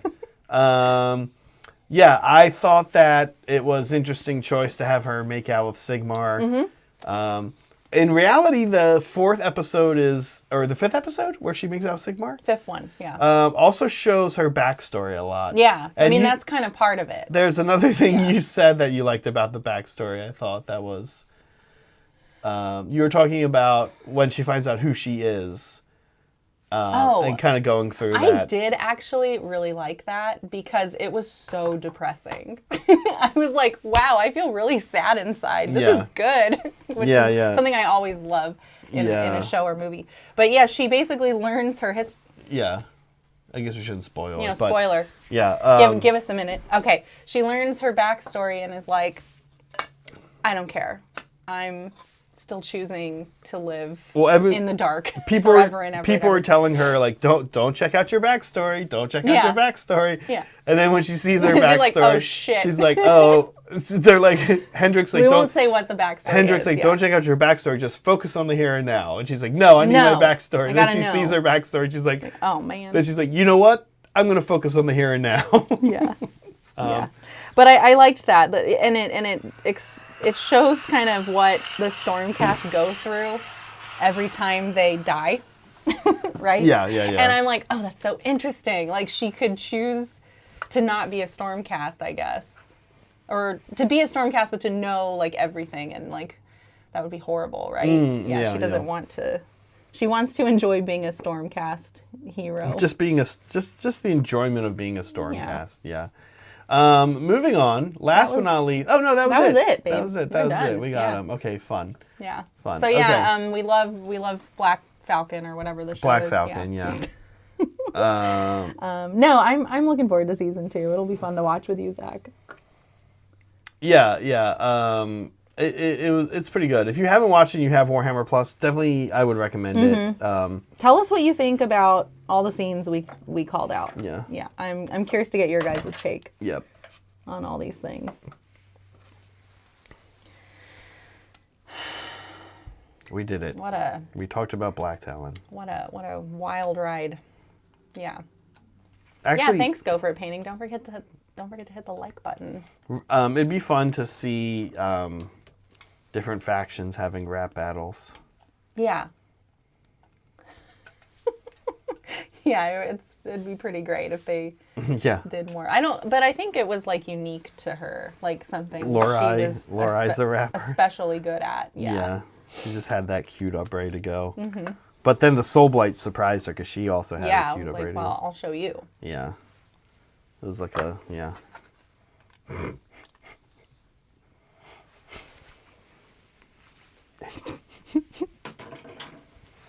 All right. I'm almost... It's like being on The Bachelor and kissing the host. Kissing Sigmar. Yep. Pretty wild. How is your project going, Zach? It's going good. I'm doing some assembly here, and then this is great because honestly, all I have left to do for this project is just painting a few of these pieces, and they go pretty quick. Mm-hmm. And then we'll have this cool new water board. Okay. Yeah, I've got my base coating down. So it's just kind of as far as I can get today at this point. Yeah. The hair needs another coat. What's up? Just Lucky Loki says, Lori wasn't freestyling, it was pre-written. But you know what? I went to school, undergrad, in a jazz program, and one thing you learn is that improv's not really improv. Everybody, whether it's comedians, jazz musicians, rappers, they work on things. They work on and have a collection of things in a bag that they reach out and pull out as needed. It's near impossible. And as you work more that way, I think you probably become better at coming up with stuff on the spot, and that probably happens. But whatever you come up with on the spot probably goes into that bag, gets used again. Right. So it's an ever-evolving process. Having a rap battle in the mortal realms, but for sure, I think you're on to something a little bit, Loki. It's not exactly, nothing is truly improvised. Yeah, including on the hobby collab.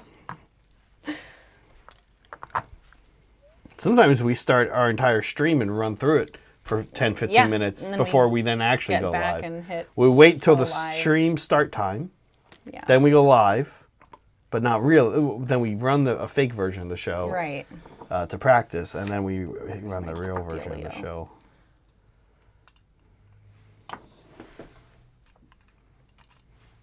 Okay. Yeah, so he's wow, that's fast, Meg. He's looking a little chunky. I mean, I've never seen you paint that fast in my life. And we've been I'm not done. I'm not done. Well, I know you're not done, but I'm saying still pretty good. Thanks. Yeah. I mean, all I did in that same time was assemble this thing, and assemble this thing, and assemble this little guy who goes on top of here. I'm going to paint him separate, though, because he's going to be like a jade statue. Sure. Ah! Oh, gone. Never getting that back. Okay. Whoa. Sorry. Okay. No, you're good.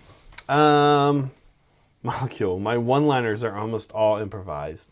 Yeah, but they come from...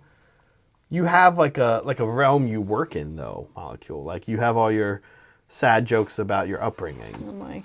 Right? I think you're sort of...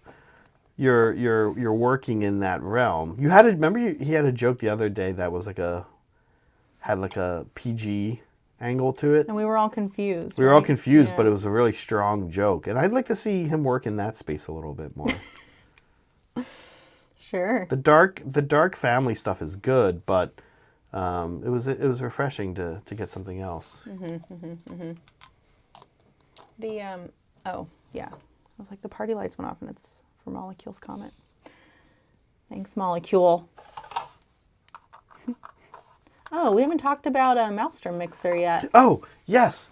Let's do that because I have to say that if you are interested in this event, which we'll talk about in a second here a little bit more, if you're interested in this event, which is coming up, we're running out of tickets. They are actually running out of tickets, and I'll be honest, we're about to promote it. Assuming there are still some tickets left. I think there's some tickets left. Go check it out, you guys. This is a 40K event that is being hosted by our local game club, Fault Line 40K. It is a 40K event. It's narrative. It is not competitive like a normal competitive event. We're all narrative. Yeah, we're going to talk about what that means as well, narrative. We're going to be sponsoring the event. We're going to be live streaming it. Just like last year, but we'll do a better job. We'll break the games up into their own. We've learned a bit, yeah. Yeah, I know, right? Take some of our lessons. We have our own rig now from LVO. But we'll be streaming it. We're also going to be hosting a hobby space for anybody who's like got a broken model, or if like I don't know, you finish your game early and want to paint something for some reason, whatever. And Devin's going to be there, and he's going to be teaching a class on Friday and teaching a class on Saturday, and those can be signed up for separately. Yeah. Actually. So, and what's nice about this is it's four games over Saturday and Sunday. There's a Friday night component too, where they play different smaller games. Yeah. And also just hang or get other games in. Like Is Aeronautica going to be there? I don't know. Maybe not. Yeah, I need to figure. Anyway, Yes, some side I think games, so. Yeah.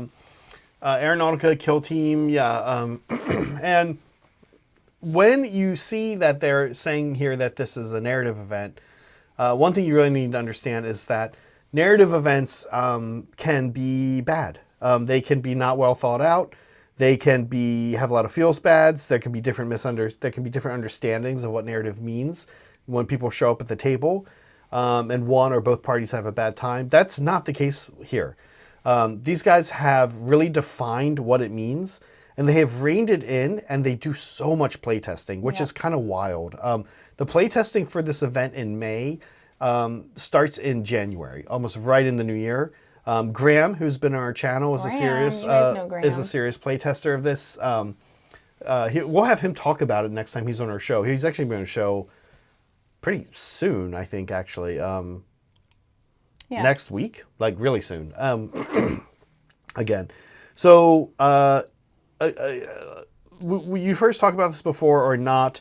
If you haven't heard us talk about this before, I always say, if you want to travel to one event, a new event, go to this one. And here's my favorite thing. There's so many things I love about this event. I know I sound like I'm shilling for it. I mean, and I kind of am. But we know the event. We know the event. It's a good event. I love the size of this event. It's 60 people. That's a great size. You kind of feel like you're in there with everybody. It's not just a room and a sea of people, most of whom you're never going to talk with. You're going to talk to you're going to encounter a lot of 60 people, right? Mm-hmm. Some are going to be on your teams. You get put into pods based on your faction, and you do like a little event. They also don't try to do one of those big narratives that's like, every faction in the galaxy is doing the same thing, is trying to get this planet, which always feels a little weird.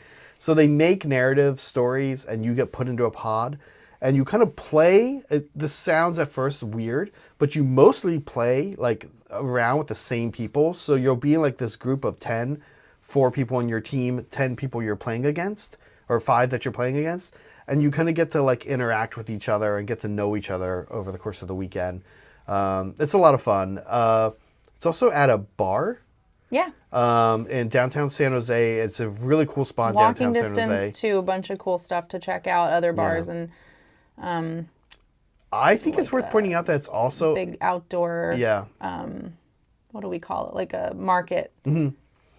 Yeah, and also, Meg, I think it's worth pointing out, one, it's next to another bar, the Haberdasher, kind of cool if you like pretentious. Oh yeah, look that up, you guys. If you're into pretentious cocktails. Pretentious in the best. I mean that in a positive way. Pretentious hipster, I guess I should say. Speakeasy bar. Yeah, it's you actually neat. Do go downstairs. You go underground for this thing. And also, it's worth pointing out that it is in San Jose during Cinco de Mayo weekend. Yeah.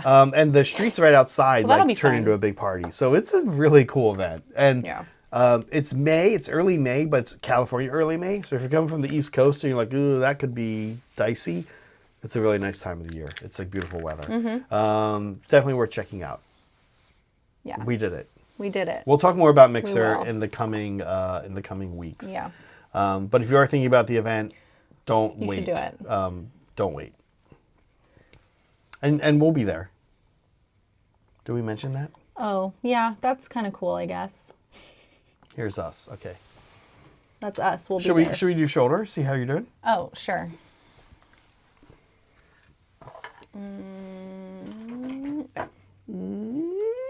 Okay. Anyways, yeah, I'm still putting down I'm doing the shoes next.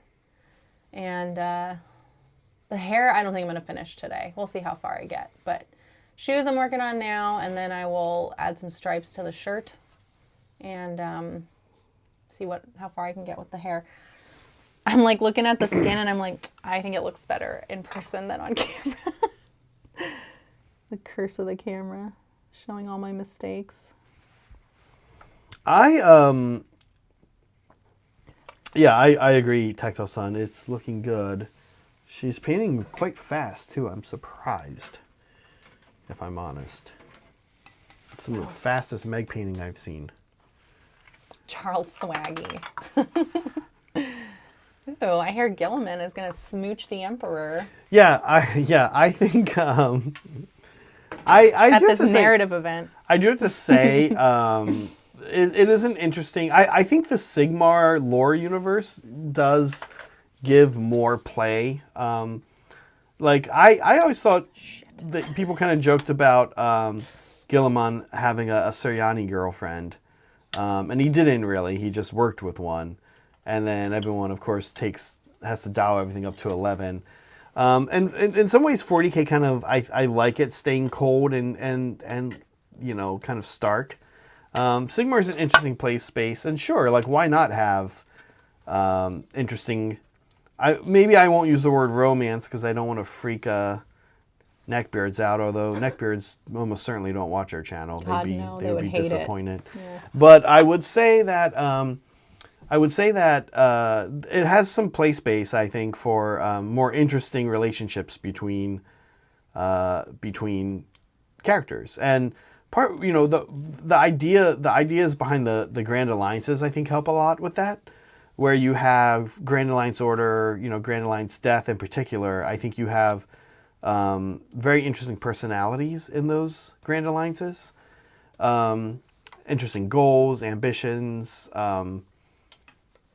Who's not to say that it wouldn't be cool to see some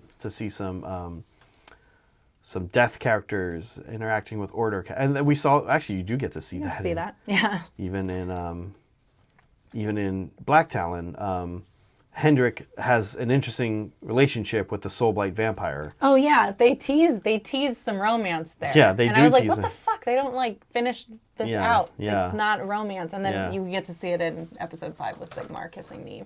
Yep. That was just a fluffer episode in case you're binge watching. They're we'll keep them hooked. Yep.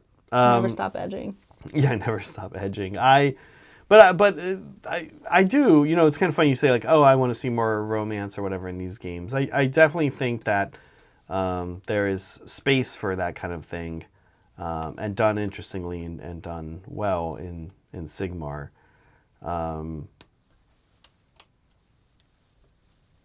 Yeah. The different order factions are kind of interesting in that regard as well. Yes, I want to see star-crossed love affair. The order factions are interesting because their alliance is very light between most. Yeah, I was factions. they don't seem to like each other very much. Yeah. And the other another faction, if you do want to watch Blacktown, if you want to see Nagasha landlord, a faction that shows up kind of a la Sylvaneth.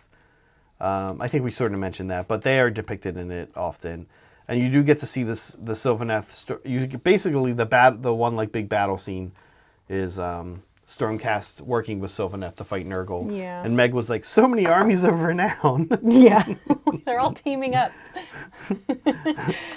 A battle of 5 armies. Yeah, Hobbit.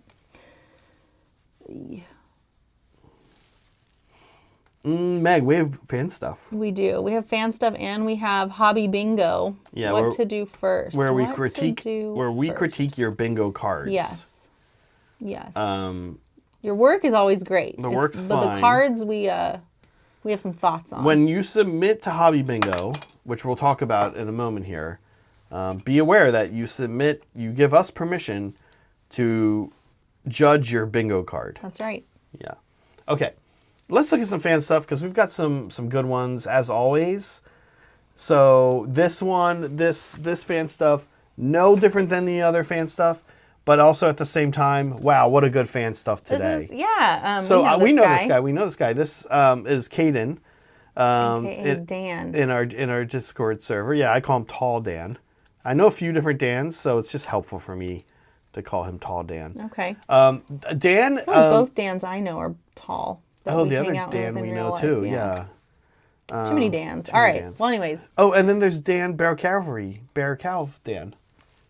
There's just too many Dans. Yeah. Okay. So, Caden's a good painter. He has been a Deepkin guy for a while. He also has a Stormcast army, and it's exciting that he is branching out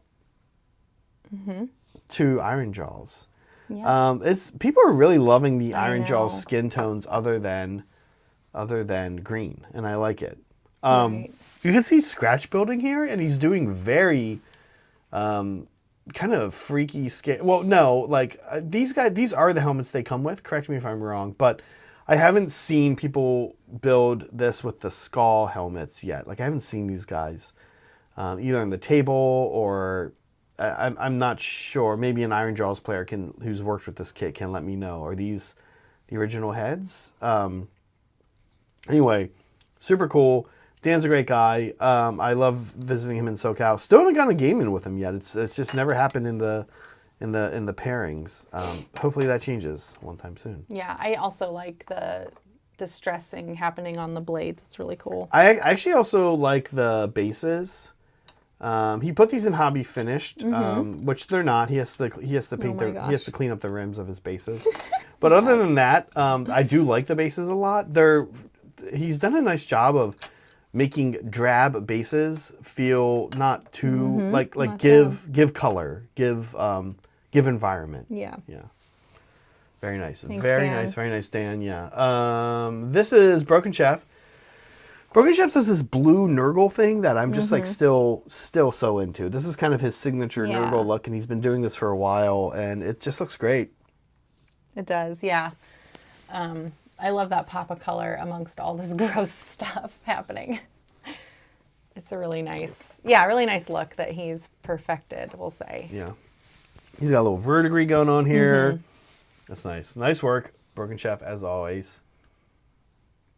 This is a new person. Yes, this is so fun. I think the Iron One. Look at the intestines. The Iron One is the name of this this individual. Yeah. And there are like 5 or 6. This is like a diorama. There are like 5 or 6 pictures of this diorama. I think this is the one that shows it the most, but at the same time, it shows details the least, of course. So if you are Make sure to check it out, yeah. Yeah, if you're in our Discord, check it out. If you're not in our Discord, you can actually see a QR code. If you're watching this on desktop, which, hey, guess what? Most of you are, because I get YouTube data, and most people watch our show on desktop. So if you are on a desktop, you can stop painting right now for 1 second real quick or whatever you're doing and use your phone and just hold it up to that and go, and then you'll join your Discord. Yeah. You can do that real fast right now. You just do it. Okay. You just do it real quick. Yeah, just do that real quick right now. Okay. Now. All right. Then you go into Hobby Finished. And go check out the rest of this Go check out the rest. project. Yeah, it's actually pretty cool, honestly. Yeah. I don't know where the model came from or what this is. I don't know this universe. Does anybody know what is happening here? This is like a bust. Is it a specific like a 3D IP printed... or is it just I like see a what you're cool saying. individual? Yeah, like I wouldn't know if this was like a video game or I don't know, a Marvel. Berserk. Oh, that's right. He said Berserk. This is my... Okay. Yeah. That's right. I don't know anything about that. Me either. No, but I love this guy's armor. I don't know anything about it either. I've cool. mostly just been watching Manga. Blacktalon. Okay, it's a manga. A manga, okay. All right. Thank you for helping us chat. Yeah, thank you. And thank you, the Iron One. We know this guy, Tactile Sun. Yeah, I can just tell Tactile Sun's stuff like without knowing it's Tactile Sun. He has a very specific look. So this is like really a canine assassin. Okay. From Old World? Is that Old World, Tactile Sun? I don't know where this actually comes from, but this is in AOS. These are Canine Shadow Stalkers. Is their lineage, or progeny, I guess you would say, where they evolve to. But I don't know enough older world stuff. It's Old World, okay, yeah. But this looks great as always. Very nice. He had some comment about it too that I remember. He was like, did I miss it? Well, it was like Shredder. He said he ended up looking like Shredder from Ninja Turtles. That's right. Yes. I actually probably wouldn't have thought that, Tactile Sun, unless I saw you say it. Still looks good though. Yeah, really nice as always. Nice, good style, good styling. This is Boris. Oh, pretty. Huh? Hey, look at this yellow. How about getting to see Boris paint something other than white scars? That's very true. Not a dig, but he's just been working on a lot of white scars. Yeah, So I can relate. Like, right, my life has been Lumineth, so I know this is really nice. We sometimes jokingly dig on these people, Soups too, but I mean it's really commendable because he paints so many Blood Angels, right? Yeah. But it's honestly quite commendable to see people just go They're committed. bonkers They on love what a they project. love. But anyway, I really like this yellow paneling and armor. It's such a real depiction of what yellow would look like. Boris might not be. think. Oh, Boris is here. Okay, Boris, I have a question for you. I'm branching out to other Saray does this thing that I then picked up and did on my eels, where he puts pink and then yellow over top. But did you do purple and then yellow over top? I'm kind of curious. Or did you not do that at all for your shading? Or did you do pink? I'm kind of curious if you used one of those techniques. Regardless, it looks amazing. The weathering's good. I'll tell you a color combo I didn't know. Sometimes you don't know you like a color combo. But wow, yellow with this shoulder pad color, which I guess is like a slate gray. I know I like gray and orange together, and I know I like gray and orange together, and I know I like yellow and orange together, and I know I like white and yellow and orange and yellow together. But I don't think I ever would have thought about yellow in this greenish bluish slate gray color like this. Sure. It's really cool. And then, you always have a choice when you make something like this and you have metallic, you have trim. What metallic color do I use? Silver, gold, bronze. And I think, personally, I'd be curious to see this with other metallic colors, but it's hard to say he didn't pick the right one. It looks so good with the bronze. Oh, yeah. Okay, he actually used Wouldn't question Mornfang brown as the shade under yellow. Interesting, yeah. I was curious. I was going to say brown or purple. I wasn't sure.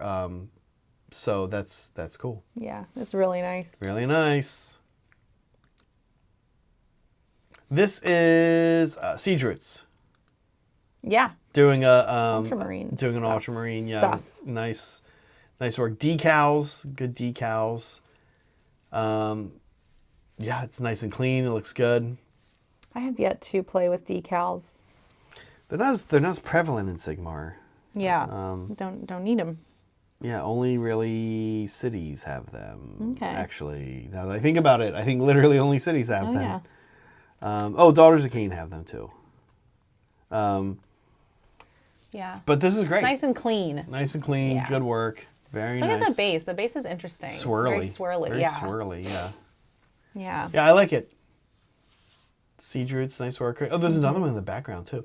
Oh, wait, Siege Roots. Oh my god. I haven't seen stuff from Siege Roots in a while. Listen, Siege Roots. Once again, not finished. You know how I know it's not finished? Oh my god, There's we go. one in the background with tufts great. on the base. It's not finished until there's a tuft. God damn it, Siege Roots. Jeez. Thank you, Siege Roots. It looks great. It looks great. Don't okay, speaking of our boy here, Bastion, there he is. Oh, yeah, there he is.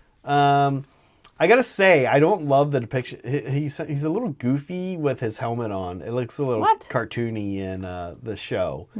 This looks great though. I see what you're saying. I gotta say, who is this from? You wrote down Bastion. Oh no! You didn't write down who painted it. Oh no! I was it's all right. crap. I know. And there's two pictures of it. One's the front. One's the back. Yeah.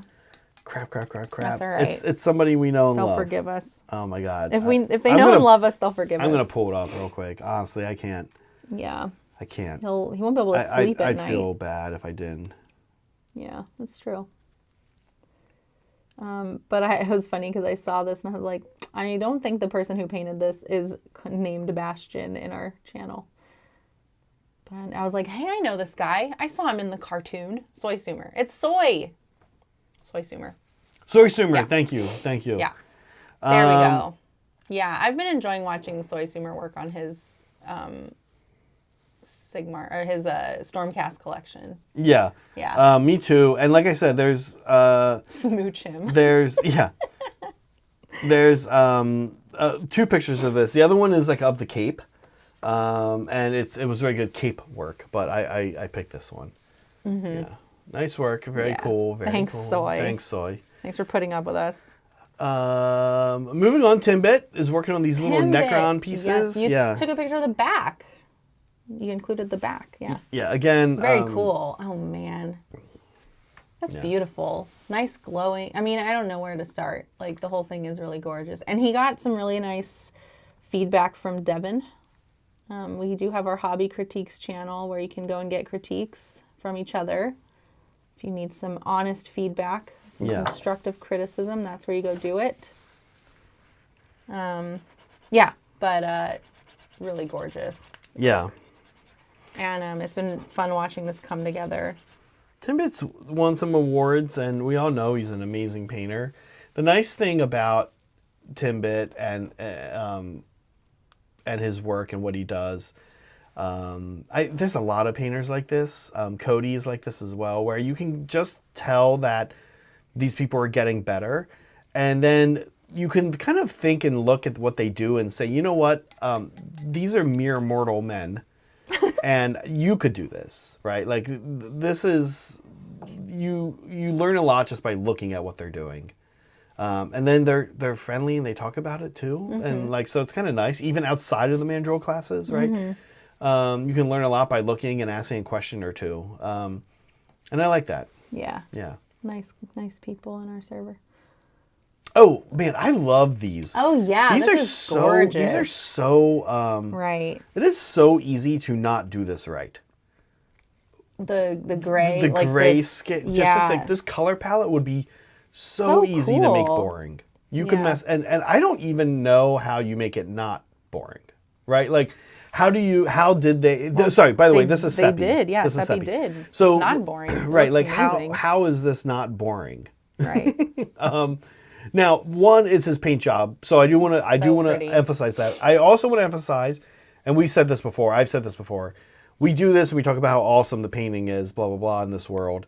But sometimes we do forget, like, and I couldn't tell you the sculptor of these models, but these are great models to do it on because they are really, like, especially this guy in the middle, they're very animated. Yeah. They're all, but even the guy on the left is not that animated. And he's really brought this to life, this frankly, grayscale. Mm-hmm. Yeah, same, Jules. I've tried it before. I tried it with the stupid, I painted a whole Fire Slayer's army like this. And same thing, it really messed it up. It didn't come out great, right? So it's a lot of work. It's more work than you think. It's great. It's really good. Really lovely. Yeah, I'm excited to see more. I'll be honest, I'm excited to see, I think he's posted more than just these guys, but I'm kind of excited to see. If it's a whole Iron Jaws army, I'd be excited to see a couple things. One, any big thing, right? The pigs, but quite frankly, the Maw Crusher, which is AKA Meg, the cabbage dragon. Yeah. But also, I'd be excited to just see Ard Boys. I'm excited to see a lot of armor, and I can see how you're doing it because these guys have some armor on, and it's like black and white, very sketchy. Mm-hmm. And I like it. Yeah. Really, really good. I blabbed a lot, Meg, on that one. Do you have anything else to say? Sorry, I talk like I really thought this was cool. No, it is really cool. I was so impressed when I saw it because I was looking from far away, and Seppi was talking about how he was having a harder time getting the lighting. So I did try to darken it a bit, like so that to bring down the brightness. Mm-hmm. But once I zoomed in, like I blew it up to show off. I was like, oh wow, this is great. Like the light. It's too bad the lighting isn't quite right because it doesn't give it the love it ultimately deserves, but it's gorgeous. I would love to see this in person. Yeah, I mean, Seppi, honestly, the next thing, and many of us need to work on this. Honestly, like he called it himself, like you said. The next thing he should work on, take some time to work on with this army, if he's going to be taking a lot of pictures of it, is getting the photography right. Yeah, because it's too good looking. Mess with camera settings. Not get a good photo of. Yeah. Yeah, and the reality is, I would almost just tell you at this point, all you need to do is just play with all your different camera settings, even if it's a phone or whatever, and until it just looks good to you. That's it. Like I don't think there's you're not going to find a lot of answers on help for that. This is D. Yeah. I'm so glad we get to see D's Tyranids. Same, because D, they're coconut crab based pattern. And D has been a prevalent member in the community for a while, but he doesn't often post his work. And he's quite a good painter, and he's got this coconut crab thing down. I like the base. And you can see it's kind of funny. He's made like some of the stuff he learned on the coconut crab. He's made it work as weathering on the base a little bit. Like he's used similar techniques to do that, and I really like it. Yeah, this is great and a good picture. Yeah. Is this the Dimacarion or whatever it is called? I forget what this what this is. What tier You're this asking is. me? No, I'm guessing you don't know either. don't. Not because, I mean, you did play Tyranids, but we never had this one. Been And quite a long yeah. time. It's a Forge World model. I'm Oh, yeah, then I definitely wouldn't know. Old One Eye. Okay. Oh, that's Old One Eye. It's an alternate version, Okay. yeah, of Old One Eye. Yeah. Okay, very nice. Yeah, good. Awesome. Oh, this was something new. T-Neva. T-Neva, yeah. This is great. So these are. Oh my gosh, I can't see. Are these? Love these Yeah. bases. I love the bases. He did the lava, but without an airbrush, Yeah. and it looks pretty cool. so cool. These are Heresy Marines for sure. They're not blood. Are these Blood Angels, folks at home? They're either Blood Angels or World Eaters. See what Soup says. No, World Eaters would be white. These have to be Blood Angels. Okay. The only other red Space Marine chapter is Thousand Suns. I don't think they're them. Yeah, Blood Angels. Yeah. Soups, have you ever thought about adding some Heresy Blood Angel models into your collection? Just like some old school guys hanging out like these? Shoulder pad on the far left. Oh, yep, there it is. A little blood drop in the wings. Yeah, these are great, man. And the he's done the bases. We do our Stormcast bases in a similar way, but we use an airbrush for the lava. But the cork is this is corking material with the. I'm just saying, I love this. This is an easy lava base to make. He's done a great job. Yeah. Yeah, Word Bearers are like a weird red, though, Graham. They're like maroon red. Weird. Yeah. Not that you couldn't change the red, but wow, nice job. I'll tell you, these are, once again, super cool models. This is the type of model, Meg, I don't know how you feel, where I look at them and like, these are really cool. Wouldn't be a thing I would ever paint or be super excited to paint. Sure. But I love how he's really called out, like he's really overemphasized in a good way the metallic in their jump packs. Yeah. And like It looks super cool. your eye gets drawn to them for it's like your eye gets drawn to them in the bases, and then kind of everything in between looks awesome too, and you like it pulls your eyes down or up. Or off. Yeah, or just pulls them out of your skull. Okay. Really nice work. We're moving straight on to... Oh, so fast. We're moving straight on to bingo. Okay. Let's chat bingo before we critique bingo. We do have a bingo challenge going on. You fill out a bingo card. Is there not a new way to get a bingo card, Meg? Did we update that? Nope, you just keep bothering Liberty. I think he No, created... you just keep bothering Liberty. Make sure you're at Liberty. Always at Liberty. Okay. He'll give you a card. Yeah, yeah. We're excited about the bingo challenge. We have had a lot of progress on the bingo challenge. Oh my gosh, yeah, you guys are unstoppable. Yeah, and it's been fun. It has been fun to watch how excited you guys get over this. Yeah. I'm enjoying it. To participate. What? To participate. Hashtag hobby bingo. And we do show off the progress. There's a channel for it as well, folks. There's a bingo channel. This is what you really want to do. This is what you want to do. Post a picture in this channel. And you get badges. Everyone loves a badge. Yeah. Yeah. Okay. Yeah, and there's quite a few people who have gotten bingos already. And so people are working on their 6th bingo because, you get another bingo badge at 6 lines, and one person has already filled out their card. So they got a new card. Yeah, we're going to talk about that. In fact, we're seeing it right now. All right, now, here we go. Let's judge finished that this morning. The bingo marking. So this nut job, this is Cody. This nut job. I think he's leaning into being a psycho. We'll come back to that. Oh, these are going way too fast. Alarion Dandelions, we've said, is pretty strong, his bingo game.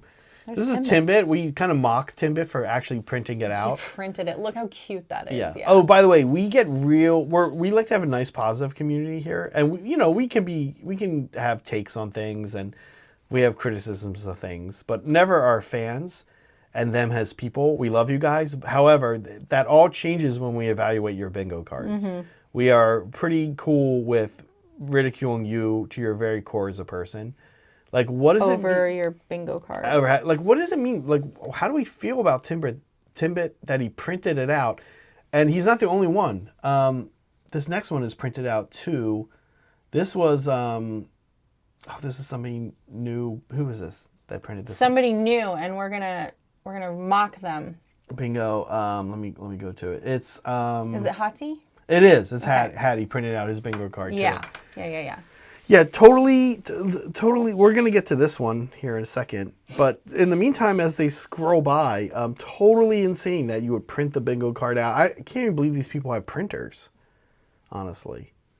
I just don't know. If they were going to, yeah, there's a couple of people with 3D printers, like Cody. Why didn't you 3D print yours? Why didn't you 3D print your bingo You're going to card? print. Yeah. Look at Timbit trying to defend himself. Office printer. Okay. All right, Tim. Tactile son.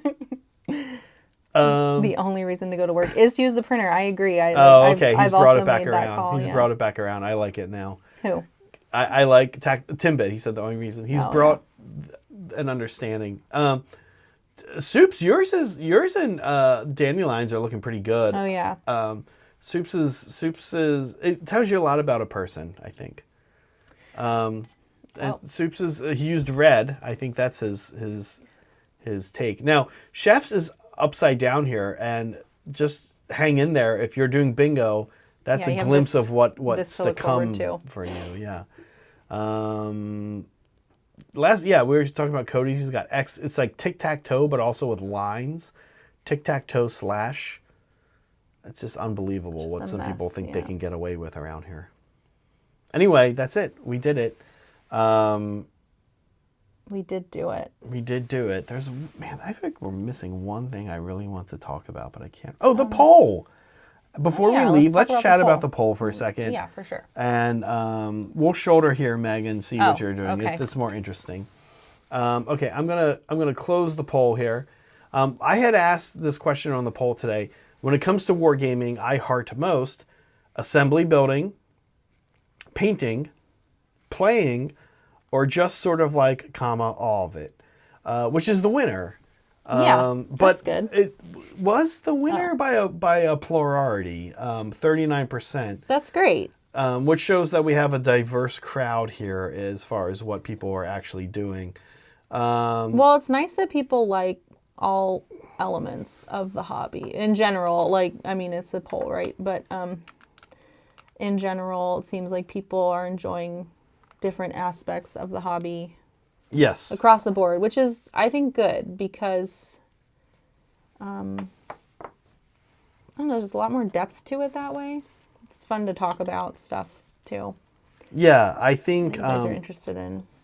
Like lore, even? Yeah, and stuff? right. Yeah. Like today, like when we learned about Sigmar's Age of Sigmar. Love life. That's... Age of Sigmar. There's going to be a YouTube channel called Age of Sigmar. Yeah. Yeah, I know it. There's a channel, actually, they do some cool stuff. Check them out, called 10 Point Turns. Small channel, but check them out. And when I saw the name for their channel, I was like, that's cool. I used to listen to podcasts, and we know, I haven't been listening to it just because I'm not listening to a lot of 40K content, but we know somebody who has, independent characters. Mm-hmm. That used to be a term in like 5th edition Sigmar, 5th edition Warhammer 40,000, and it's not anymore. So I do sometimes wonder when people choose to name their channel off of something currently happening in edition, will that age? I know, we need like a double turn channel. There is a double turn. There is a channel that is something about double turns too, yeah. There's and that was a 10 Point Turns channel. And, yeah. Anyway, the 10 Point Turns channel is like a competitive, like they do like videos on how to do better. So it kind of makes sense. Yeah. Yeah, Carl's great. Yeah, I know. We know Carl. He's actually in our area. He went to Mixer last year. I wonder if he's going to Mixer this year. I don't know. Yeah. You should ask him. Let's see. Where am I at? Meg, we did it. Well, some of us are still doing it. Yeah, yes. I still have. I mean, I still have work to do on assembling this stuff as well. Yeah. But I did get a bunch done, which feels good because I'm very excited to use this board on stream more. Yeah, I didn't quite finish like I wanted to, but I got pretty far, and He's cute. He's looking good. This is good because it'll be something I can mark off on my bingo card. I've only marked one thing off so far. What a disgrace. I've only marked one thing off too. I need to get in there. What a disgrace. I mean, I'm gonna be that guy that like doesn't do anything on the bingo card and then goes in and upgrades it. I'm gonna have like 5 bingos. All kinds of things. Yeah, I know. I need to hurry up and do that. I know. I don't want to do that. I want to like update it as I go. So this was a fun little project to get me going in that direction. But, very cool. Yeah. Anyways. Otherwise, still going. Oh, let me. Oh, this does go here. Let's go show it. Sorry, I can't show it quite yet because I need Not to. you, me.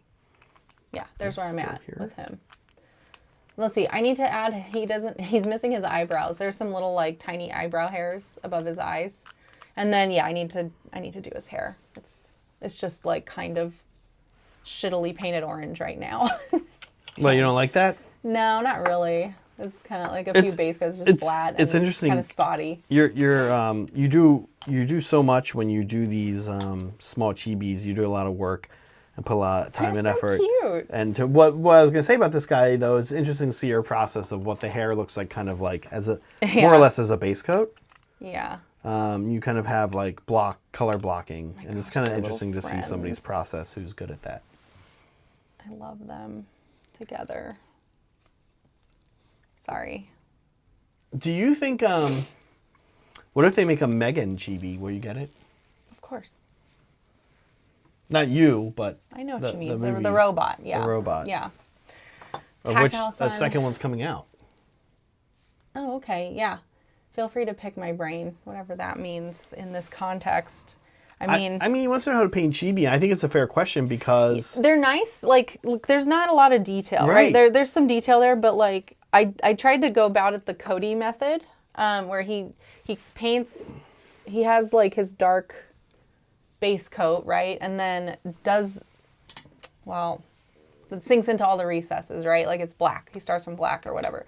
And then he paints the base coats, but doesn't go all the way to the edge. So it leaves that like cell shading vibe. Kind of, yeah. So I was like, you can do that with these really easy. Yeah, I think it's interesting, you talk about the lack of details. It's crazy because details are can be annoying to paint, but also when you don't have details and you paint something you think you did a good job and you're like, wow, this doesn't look good. Like, I need to figure out how to make this look even better. And this is where you try interesting techniques like you're talking about, yeah. But Tactile Sun has his own interesting style. I'd actually be curious about seeing a chibi in that style. Yeah. We did it. Okay. There are streams tomorrow. Yes, it's a double header, right? Well, we're going to update you on that. Yeah. Brett might be sick. We'll see. One of our double header players, last we heard, was feeling ill. Yeah. And we don't want anyone to stream when they feel sick. No. So we will update that on ASAP for you. Yes. Otherwise, we did it, Meg. We did it. Nice work. Thanks. You too. You got some I worked. Built. Yes. Yeah. Be kind to each other. Be kind to yourselves. Always be creating. Bye, folks. Thanks, chat.